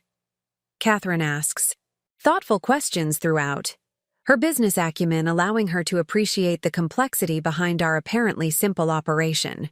By the time we return to her table, her coffee cold and pie finished, something has shifted between us. Not a complete transformation, but a new wavelength of understanding. Thank you for the tour, she says as she gathers her coat and purse. I understand better now. Not completely, perhaps, but better. That's all anyone can ask, I reply, walking her toward the door. At the entrance, Catherine pauses. Richard and I are hosting a small dinner next Friday. Just family, no business associates or social obligations. Would you consider coming? I promise no one will comment on your career choices or try to fix you up with eligible bachelors. The invitation, delivered with a hint of self-deprecating humor, represents more than just another family gathering. It's an acknowledgement of past mistakes, an effort to create a new pattern. I'd like that, I tell her sincerely. Text me the details? Catherine nods, then surprises me with a quick, slightly awkward hug before departing. Through the diner's front windows. I watch her walk to her luxury SUV, her posture straight as always but somehow less rigid than before. Marcus appears beside me, curiosity evident in his expression. Everything okay, boss? I consider the question with all its layers and implications. Yes, I decide finally. I think it might be, actually. As I return to work, checking in with customers and clearing tables, I feel a sense of quiet satisfaction. Not the vindication I might have expected after years of judgment and exclusion, but something more valuable. The beginning of authentic connection, of being seen for who I actually am rather than who others expected me to be. My phone vibrates in my pocket. Another text from Olivia. Did Mom really just show up at Mabel's? OMG, she's never spontaneous. What's happening? I smile, typing back quickly. Progress, I think. Slow, but real. The morning continues, the diner's rhythm uninterrupted by my personal revelations. Customers come and go, staff work with practiced efficiency. The business I've built operates as it should. My life hasn't fundamentally changed since yesterday. I'm still the same person with the same values and priorities. What's changed is the possibility of integration rather than compartmentalization, of bringing together the separate spheres I've maintained for years. As I refill a customer's coffee cup, I catch my reflection in the diner's large front window, still in my blue uniform, name tag pinned precisely, hair neatly secured. The image overlaps with my memory of last night at Catherine's house in my carefully selected outfit, creating a visual representation of my dual identity. Not two separate selves, I realize, but one complete person who has refused to be defined by others' expectations. In that moment, I feel a profound gratitude for the path I've chosen, not despite its difficulties, but because of them. The challenges shaped me, forced me to define success on my own terms, taught me to trust my instincts even when everyone around me questioned them. The business I've built is valuable not just for its financial success, but for what it represents, the buy. Courage to choose authenticity over conformity, substance over appearance, personal fulfillment over external validation. My family is beginning to see that now, to recognize the strength rather than the stubbornness in my choices. But even if they hadn't, even if last night's revelations had led to further estrangement rather than tentative reconciliation, I would still be standing exactly where I am now, confident in my decisions, proud of my accomplishments, at peace with my path. That, more than any net worth statement or business accolade, is the true measure of success. The afternoon business meeting unfolds in the sleek conference room of our production facility on the outskirts of New Haven. Floor-to-ceiling windows overlook the carefully preserved 1920s brick exterior, a deliberate contrast to the modern equipment and technology housed within. Around the polished walnut table sit my core leadership team: Diane, our operations director; Marcus, now our director of front-of-house operations for all locations; Elena, our marketing and brand strategist; and Jackson, our culinary development chef. The Whole Foods rollout exceeded projections by 22% in the first month, Diane reports, sliding data sheets across the table. Their procurement team is already discussing expanded distribution to additional regions. They're particularly interested in the cookie line we're developing. Speaking of which, Jackson interjects, pushing forward a tray of samples. These are the finalized recipes. Traditional chocolate chip, lemon cranberry shortbread, triple ginger, and dark chocolate sea salt. I taste each cookie, considering the flavor profiles, texture, and how they align with our brand standards. The ginger needs more heat, I observe. The shortbread is perfect. Let's add a touch more sea salt to the chocolate version. That slight savory note is our signature. Elena makes notes on her tablet. We need to finalize packaging this week if we want to meet the spring. Release timeline. I've narrowed it down to 3 options. She displays mock-ups on the large screen at the end of the room, each design capturing our blend of vintage aesthetic and modern sophistication. The meeting continues with the usual blend of strategic decisions and tactical details that have built our business. We discuss hiring for the Hartford location opening in January, review the quarterly financial reports showing steady growth across all revenue streams, and evaluate new product opportunities, including a potential frozen pie partnership with a national distributor. Throughout the meeting, I find my thoughts occasionally drifting to this morning's unexpected visit from Catherine. After 5 years of estrangement, followed by last night's revelations and now today's surprise appearance at Mabel's, the relationship with my family seems to be evolving at a dizzying pace. The situation requires the same careful attention I'd give to a complex business negotiation, balancing openness to reconciliation with appropriate boundaries to protect myself from falling back into old, unhealthy patterns. Vanessa? Diane's voice pulls me from my thoughts. Your take on the production capacity question? I refocus quickly. If the Whole Foods demand continues at current levels, we'll need to consider a second shift at the facility by summer. Let's model the costs for both additional staffing and potential equipment upgrades to handle increased volume. The team nods, and we move to the final agenda item, a potential partnership opportunity with a major hotel chain interested in featuring our products in their room service menus nationally. Initial discussions have been promising, Elena reports. Their brand values align well with ours, and they're willing to maintain our quality standards rather than pushing for cost-cutting modifications. What's the potential volume? I ask, considering the logistics implications. Starting with 20 properties in their luxury portfolio, potentially expanding to all 68 locations if the initial phase proves successful, Diane answers. Significant, but manageable with our current capacity, especially if we focus on a limited selection of our most scalable products. We discuss the opportunity thoroughly, weighing benefits against potential challenges, before I make the decision to proceed with negotiation while establishing clear parameters around quality control and brand positioning. As the meeting concludes and the team gathers their materials, Elena lingers behind. Everything okay? You seemed distracted today, not like you. Elena and I have worked together since before I purchased Mabel's. She was one of my first hires after taking ownership, brought on to help reimagine the brand while respecting its heritage. Her perception is rarely off. Family stuff, I acknowledge. They found out about the business last night, all of it. Elena's eyebrows rise. The whole empire? After all this time? How did they take it? About how you'd expect. Shock, confusion, sudden interest in my life choices. And how are you taking it? She asks perceptively. I consider the question. I'm processing. It's complex. Relief that secrets are finally out. Wariness about their motivations for reconnecting.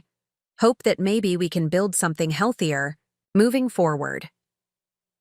Just remember what we always tell each other about business partnerships, Elena advises with a knowing look.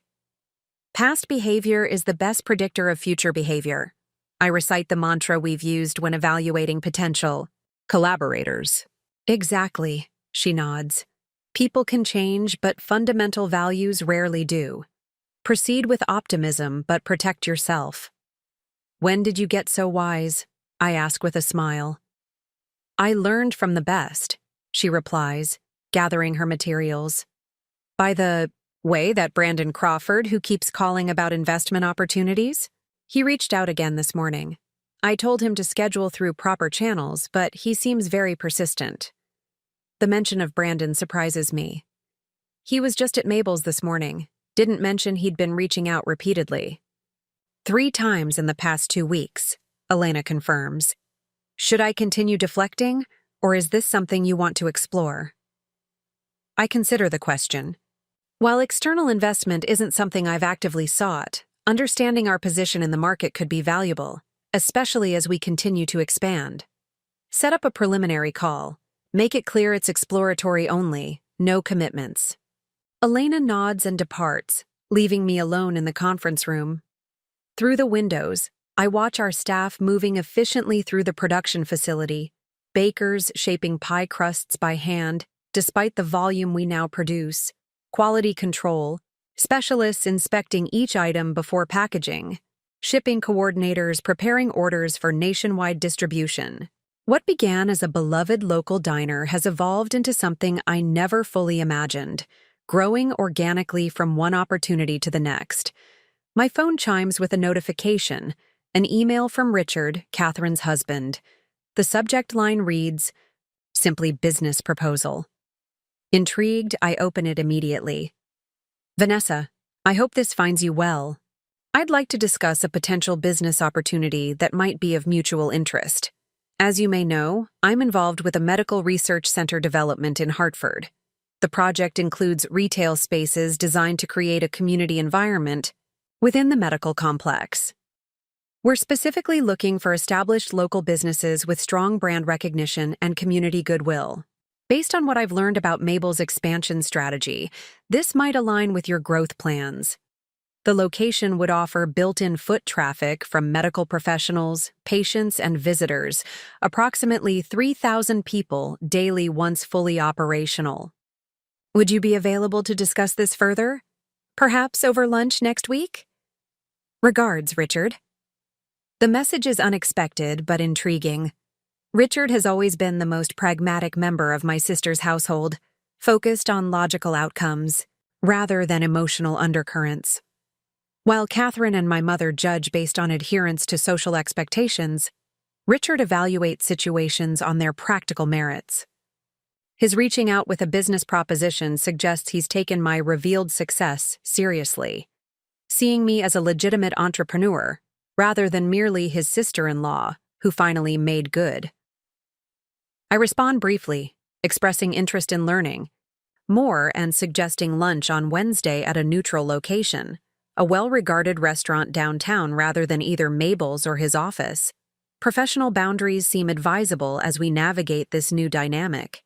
As I gather my materials and prepare to leave, my phone rings, Olivia's name appearing on the screen. Aunt V, did you get Mom's text about dinner next Friday? She asks without preamble when I answer. I did, I confirm, making my way to the parking lot. I told her I'd come. Awesome. I'm coming home from MIT specially for it. Even James and Mia are driving down. It's like the first actual family gathering without some social networking agenda in forever. Her excitement is palpable and touching. And get this, Mom's actually cooking, herself, not caterers. She's been watching YouTube tutorials all day. The image of my perfectly coiffed sister struggling through cooking videos is both amusing and endearing. That's unexpected. Everything's unexpected lately, Olivia agrees. She took Ethan and Max to school this morning instead of sending them with the driver. Dad actually canceled a consultation to be home for dinner tonight. It's like the whole family got body snatched after you left yesterday. Change doesn't usually happen that dramatically, I caution, not wanting Olivia to set herself up for disappointment. Let's see if it lasts beyond the initial shock. I know, she acknowledges. But it feels different this time, like something actually broke through. Her voice lowers conspiratorially. So, Brandon Crawford has been calling Mom's office trying to get your contact information 3 times today. This catches my attention. That's persistent of him. He's totally interested in you, Olivia declares with the decisive certainty of a 19-year-old. And he's gorgeous and smart, and not at all like those boring guys Mom usually tries to set you up with. He's interested in my business. Olivia, I correct her gently. He represents investment firms looking for opportunities. Sure, she replies skeptically. Business opportunities. That's why he needs your personal cell number instead of your corporate contact. I change the subject, unwilling to encourage Olivia's matchmaking tendencies, a trait she unfortunately shares with her mother. How are your classes going? Still enjoying the engineering program? She allows the diversion, launching into an enthusiastic description of her current projects and professors. As she speaks, I arrive at my next destination, Mabel's Hartford location currently under construction. The conversation continues as I park and make my way to the entrance where the project manager awaits. I should go, I tell Olivia as we finish catching up. I'm at a construction site and need both hands. Okay, but promise you'll come to dinner next Friday? It means a lot to Mom, even though she's trying to act all casual about it. I promised, and I'll be there, I assure her before hanging up. The Hartford location represents our most ambitious expansion yet, a full-service restaurant rather than a diner, though still carrying the Mabel's brand and core philosophy. The space is taking shape nicely, the renovation of the historic building preserving original architectural details while creating a modern, functional restaurant environment. The project manager walks me through recent progress, highlighting completed elements and discussing timeline adjustments for aspects that have fallen behind schedule.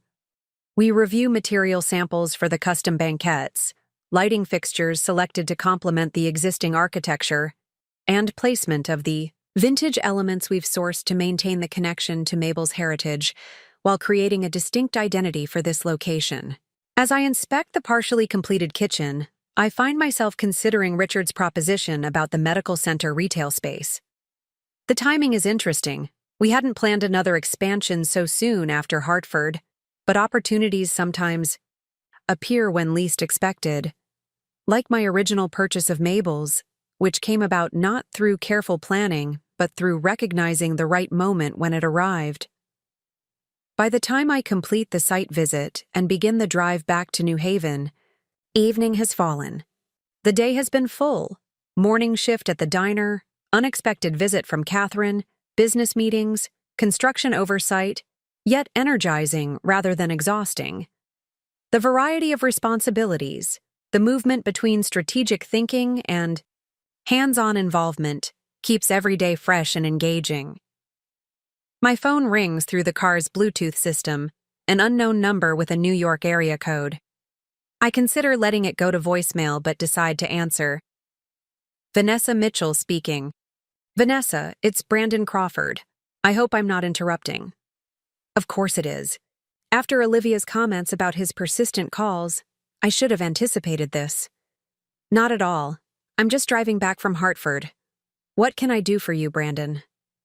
I've been trying to reach you through official channels but thought a direct approach might be more efficient, he explains. My firm is hosting a private dinner next week for select entrepreneurs and potential investors. Very small gathering, just 8 to 10 business owners whose work we particularly admire. I'd be honored if you'd attend as my guest. The invitation is professionally framed, yet there's something in his tone that suggests more than strictly business interest. That's very kind, I reply carefully. When and where would this be? Thursday evening at Vesper in Manhattan. We'd arrange transportation, of course, given the drive from New Haven. I consider the invitation. Professionally, connections with potential investors could be valuable even if we're not actively seeking outside capital. Networks matter in business growth. Yet Olivia's teasing about Brandon's personal interest lingers in my mind, creating hesitation. Let me check my calendar and get back to you, I propose, buying time to consider. Your firm focuses primarily on restaurant groups, correct? Among other sectors, yes. We represent several investment portfolios specializing in scalable food and hospitality concepts. Your business model is particularly interesting. The way you've maintained authentic local connections while building national distribution channels. His knowledge of our operations suggests he's done his homework thoroughly. I appreciate the interest, I tell him. I'll review my schedule and let you know about Thursday. After concluding the call, I continue the drive to New Haven, thoughts moving between the various developments of the day. My carefully separated worlds are colliding. Family becoming aware of my business success, business contacts connecting with my personal life, boundaries blurring in ways both promising and concerning. By the time I reach my apartment, it's nearly 8 o'clock. I kick off my shoes at the door, exchange my business attire for comfortable loungewear, and pour a glass of Pinot Noir from a bottle a chef friend recommended. The apartment welcomes me with its familiar comfort. The open floor plan allowing light to flow through the space. The exposed brick walls displaying art collected during travels. The professional kitchen where I test recipes when inspiration strikes. I settle on the sofa with a simple dinner assembled from leftovers and check emails one final time before allowing myself to decompress. Among the usual business correspondence is a message from my mother, sent just 30 minutes ago. Dear Vanessa, I've been thinking about our conversation yesterday and reflecting on my role in our estrangement. While I cannot change the past, I would like to better understand the present. Would you be willing to meet for lunch on Tuesday? I've made a reservation at Olea for 12:30, but we could go to Mabel's instead if you'd prefer. I'd like to see your establishment through new eyes. With love, Mom. The formal tone is so characteristic of my mother that it brings a smile to my face despite the complexity of emotions the message evokes. Helen Mitchell has always approached emotional matters with the same precision she brings to planning charity galas, careful, deliberate, slightly detached. Yet, beneath the formality, I detect genuine effort and perhaps even vulnerability. I respond with equal care. Tuesday at Mabel's would be perfect. I'll reserve the corner booth, quieter, for conversation. Looking forward to it. As I set my phone aside, I realize how much has shifted in just 24 hours. The Thanksgiving dinner I approached with such trepidation has catalyzed changes I couldn't have anticipated. Catherine's surprise visit to Mabel's, Richard's business proposal, my mother's lunch invitation, even Brandon's persistent networking attempts. After years of separation between my family life and business identity, the boundaries have suddenly dissolved. The sensation is both liberating and disorienting. I've grown accustomed to compartmentalizing, to presenting different aspects of myself in different contexts. The freedom of integration comes with uncertainty. Can these relationships truly evolve based on authentic understanding? Or will old patterns reassert themselves once the novelty of discovery fades? My contemplation is interrupted by another call, this time from Diane, our operations director. Sorry to bother you after hours, she begins, but I thought you'd want to know immediately. The Hartford health inspector has signed off on the preliminary kitchen installation. We're cleared for equipment delivery on Monday. That's excellent news, I reply, genuinely pleased. The health department approval represents a significant milestone in our timeline, potentially allowing us to open ahead of schedule. Any other updates I should know about? Actually, yes. Remember that feature Better Homes and Gardens was planning on hometown businesses that have gone national? They want to move up the photo shoot to next week. They're particularly interested in capturing you in your waitress uniform at the original location, then in the corporate offices and production facility, the contrast between hands-on service and executive leadership. The publicity opportunity is significant, but comes with implications I hadn't anticipated facing so soon. My family just discovered the extent of the business yesterday, I explained to Diane. A national magazine feature might be a bit much for them to process so quickly. Ah, Diane says, understanding immediately. She's one of the few team members who knows the full story of my family estrangement. We could postpone, but they're working with a print deadline for their spring issue. Would you rather I decline? I consider the options. Hiding my success served a purpose during the years of estrangement, but that time has passed. Continuing. To minimize my achievements would reinforce the unhealthy patterns I'm trying to break. No, let's proceed with the photo shoot. Schedule it for Thursday morning if possible. After concluding the call, I sit with the decision I've just made. Another step toward integrating the separate spheres of my life. The magazine feature will make my professional success visible not just to my immediate family, but to their entire social circle. There will be no going back to the comfortable ambiguity that allowed them to maintain their narrative about my disappointing career choices. My phone chimes with a text from Brandon. No pressure on the dinner invitation. But I should mention the CEO of North Star Hotels will be attending. I know they've expressed interest in your products for their properties. The message feels calculated to override any hesitation, mentioning a specific high-value connection that aligns perfectly with our current expansion interests. Brandon clearly knows how to appeal to business logic, a strategy that suggests he's done thorough research on our growth trajectory. I text back, I appreciate the information. Still checking schedules, but will let you know by tomorrow. Setting my phone aside, I move to the large windows overlooking the city. New Haven spreads before me, lights glowing against the darkness. Somewhere out there is the small diner where everything began, the place where I discovered what I wanted to build, where I learned to trust my instincts despite everyone else's doubts. The journey from that first day at Mabel's to this moment has been neither straight nor easy. There were countless mornings of doubt, nights spent reworking, business plans when initial strategies failed, moments of loneliness when family gatherings happened without me. But there was also the exhilaration of first success, the satisfaction of proving concept after concept, the deep joy of building something authentic and meaningful.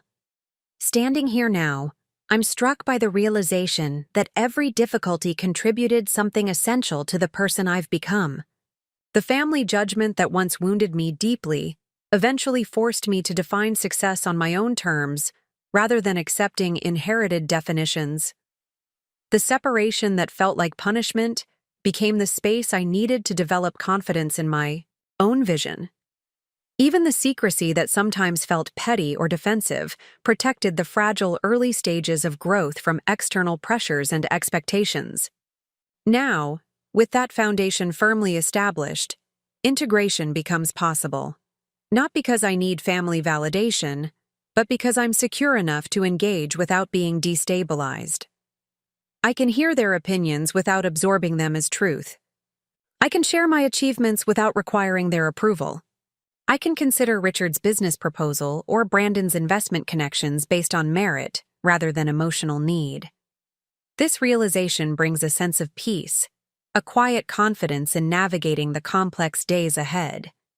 The magazine feature, the family dinner, the business opportunities, the potential reconciliations. Each represents not a test to pass, but simply the next step in an ongoing journey of authentic living. I turn from the window and notice the time, nearly 10 o'clock.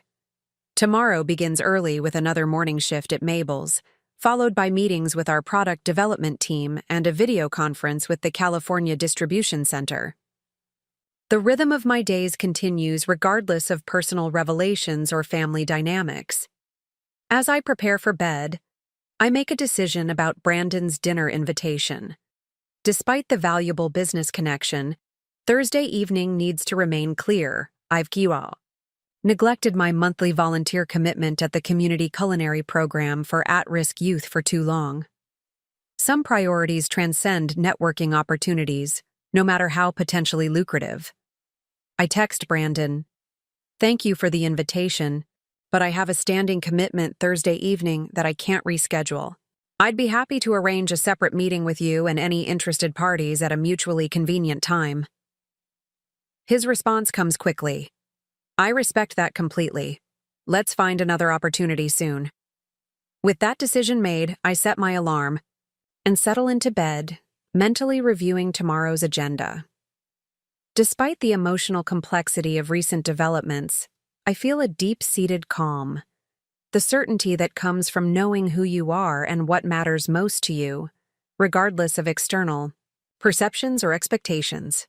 5 years ago, sitting alone on Thanksgiving while my family gathered without me, I couldn't have imagined this moment, not just the business success, but the inner security it both required and reinforced. The journey from there to here wasn't just about building a company, but about becoming someone who could build that company, developing resilience, vision, and the courage to choose authenticity over acceptance. As sleep approaches, one final thought crystallizes. Perhaps the most valuable thing I've created isn't Mabel's expanding enterprise, but the person I've become while creating it. someone who measures worth by internal standards rather than external. Validation, who understands that true success encompasses not just achievement, but alignment with personal values and purpose. That understanding, more than any balance sheet or magazine feature, is the real wealth I've accumulated. A fortune that can never be diminished by market fluctuations or others' judgments, because it exists not in any account, but in the very fabric of who I've become. Tuesday morning brings steady rain to New Haven, the kind of persistent drizzle that typically slows business at Mabel's. Regular customers often extend their visits on such days, lingering over coffee refills while watching raindrops trace patterns down the large front windows. I arrive at 5:30 a.m. as usual, using the quiet pre-opening hour to review supply orders and update staff schedules before service begins.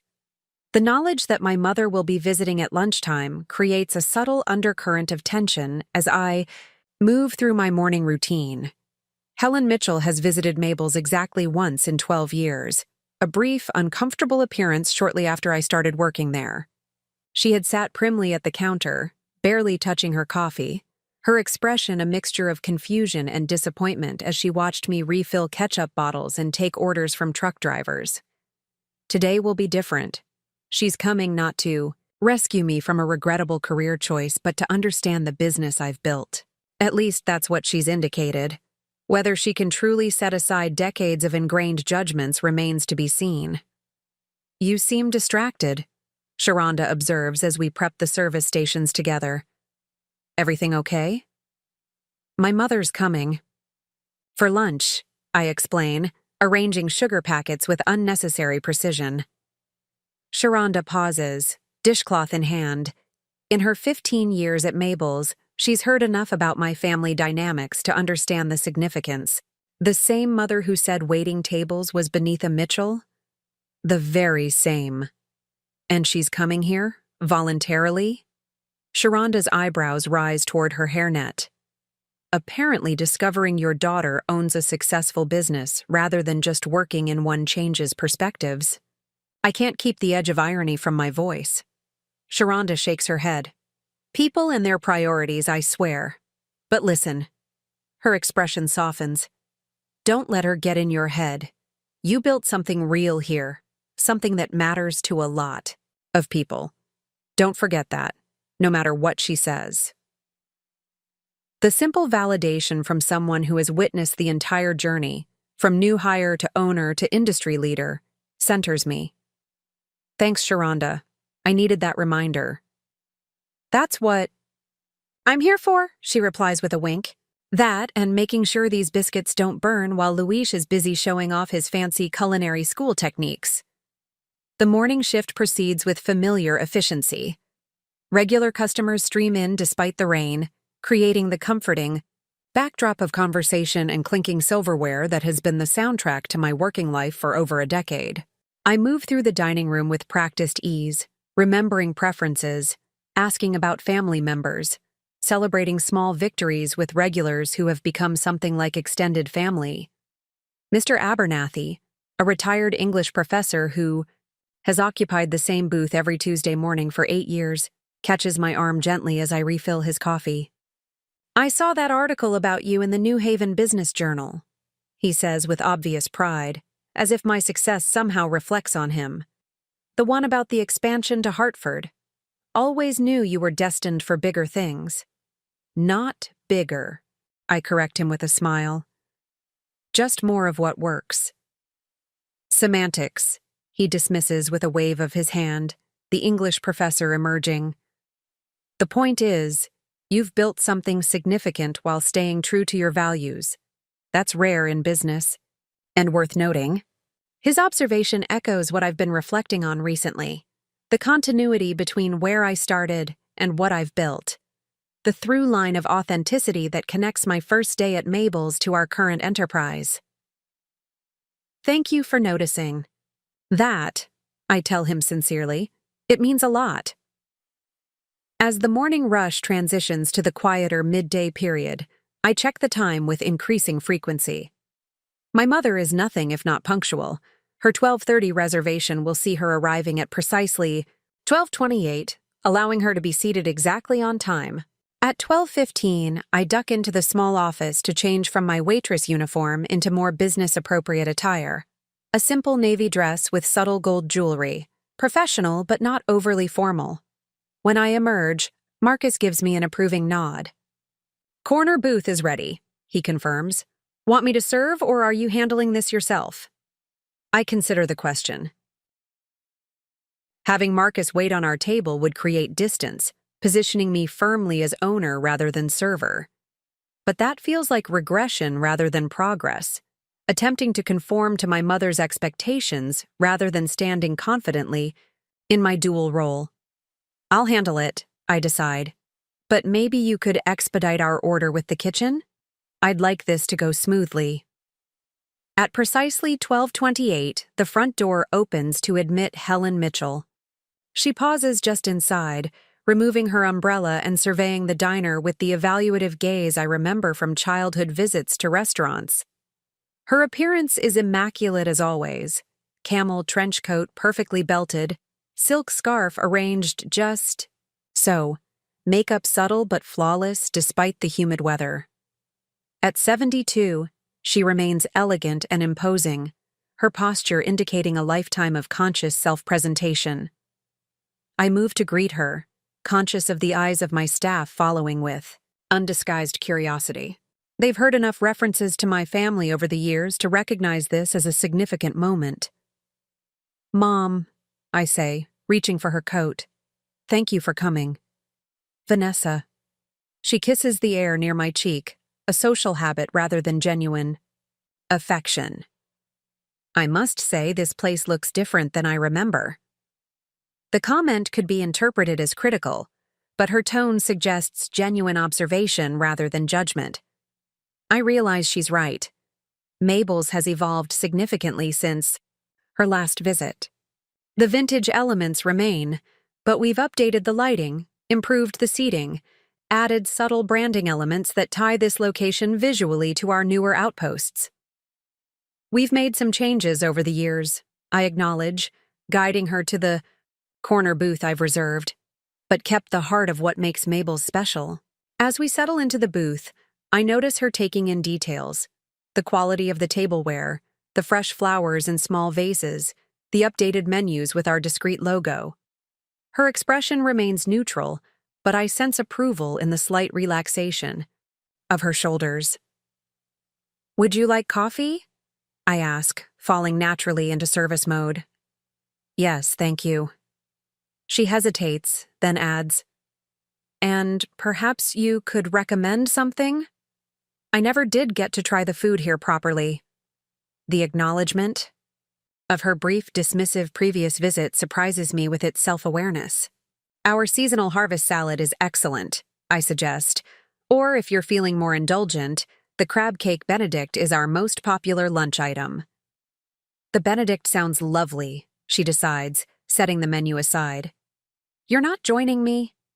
she adds, noticing I haven't sat down. "I'll get our order in first, then sit," I explain. "One of the benefits of ownership, priority service." A small smile tugs at the corner of her mouth. The closest Helen Mitchell comes to visible amusement. "Practical. Your grandmother would approve." The reference to my grandmother, her mother, catches me off guard. Grandma Helen was the only family member who supported my decision to work at Mabel's, who saw value in honest work regardless of prestige. Her inheritance had been instrumental in my purchase of the diner when Mabel retired. She would have loved what Mabel's has become, I say, turning toward the kitchen before emotion can overtake me. After placing our order with Luis, who promises to create the best damn Benedict your mother has ever tasted, I return to the booth with coffee for both of us. My mother has removed her scarf and sits with perfect posture, hands folded precisely, on the table before her. "This is quite civilized," she observes, adding a measured teaspoon of sugar to her coffee. I had expected something more, rustic. "We've evolved," I reply, "though we still focus on comfort food done exceptionally well rather than pretentious cuisine." A clear brand identity, she notes with surprising business acumen. Upscale enough to justify premium pricing, but accessible enough to maintain broad appeal. I look at her with new interest. Helen Mitchell was never just a socialite, I remind myself. Before marrying my father, she had studied economics, and even after becoming primarily a mother and community leader, she had managed our family's finances with precision. Her understanding of business principles shouldn't surprise me. That's exactly right, I acknowledge, though I would add that authenticity is central to everything we do. We won't compromise quality for scalability, and we maintain direct connections to our customers across all locations. She nods thoughtfully. Like working shifts yourself, even now. Exactly. It keeps me grounded, connected to what our customers actually want, rather than what marketing data suggests they might want. Our food arrives, presented by Luis himself rather than a server. A small gesture of curiosity about my mother, I suspect. The Benedict is indeed a work of art. Perfectly poached eggs atop delicate crab cakes, the hollandaise sauce rich yet light, garnished with microgreens from our partner farm just outside the city. My mother takes a deliberate first bite, her expression shifting from polite interest to genuine appreciation. This is exceptional, she admits. Far beyond what I expected. Luis is a talented chef, I tell her. He's been with us for 3 years, and we're sponsoring his culinary education. A staff development program? She seems genuinely interested. That's forward thinking for a business of this size. It reduces turnover, builds loyalty, and ensures consistent quality, I explain. But more importantly, it's the right thing to do. Many of our staff come from backgrounds with limited educational opportunities. We can help change that trajectory. My mother studies me with an expression I can't quite read. You sound like your grandmother. She was always concerned with what she called practical goodness, actions that benefit both individuals and the community simultaneously. The comparison warms me unexpectedly. Grandma Helen had been the moral compass of our family, the one who emphasized ethical choices over appearances. That's a meaningful compliment, I tell my mother. Thank you. We eat in silence for a few moments before she speaks again. I've been thinking about what you said at Catherine's, about how we measure success in this family, about relationships being transactional rather than genuine. She sets down her fork precisely. I'm not sure when that shift happened. Your father and I didn't start with those values. The mention of my father, who left when Catherine was 12, James 10, and I just 8, creates a brief tension. He's rarely mentioned in family conversations, his absence a carefully managed gap in our shared narrative. Up next, you've got 2 more standout stories right on your screen. If this one hit the mark, you won't want to pass these up. Just click and check them out. And don't forget to subscribe and turn on the notification bell so you don't miss any upload from us.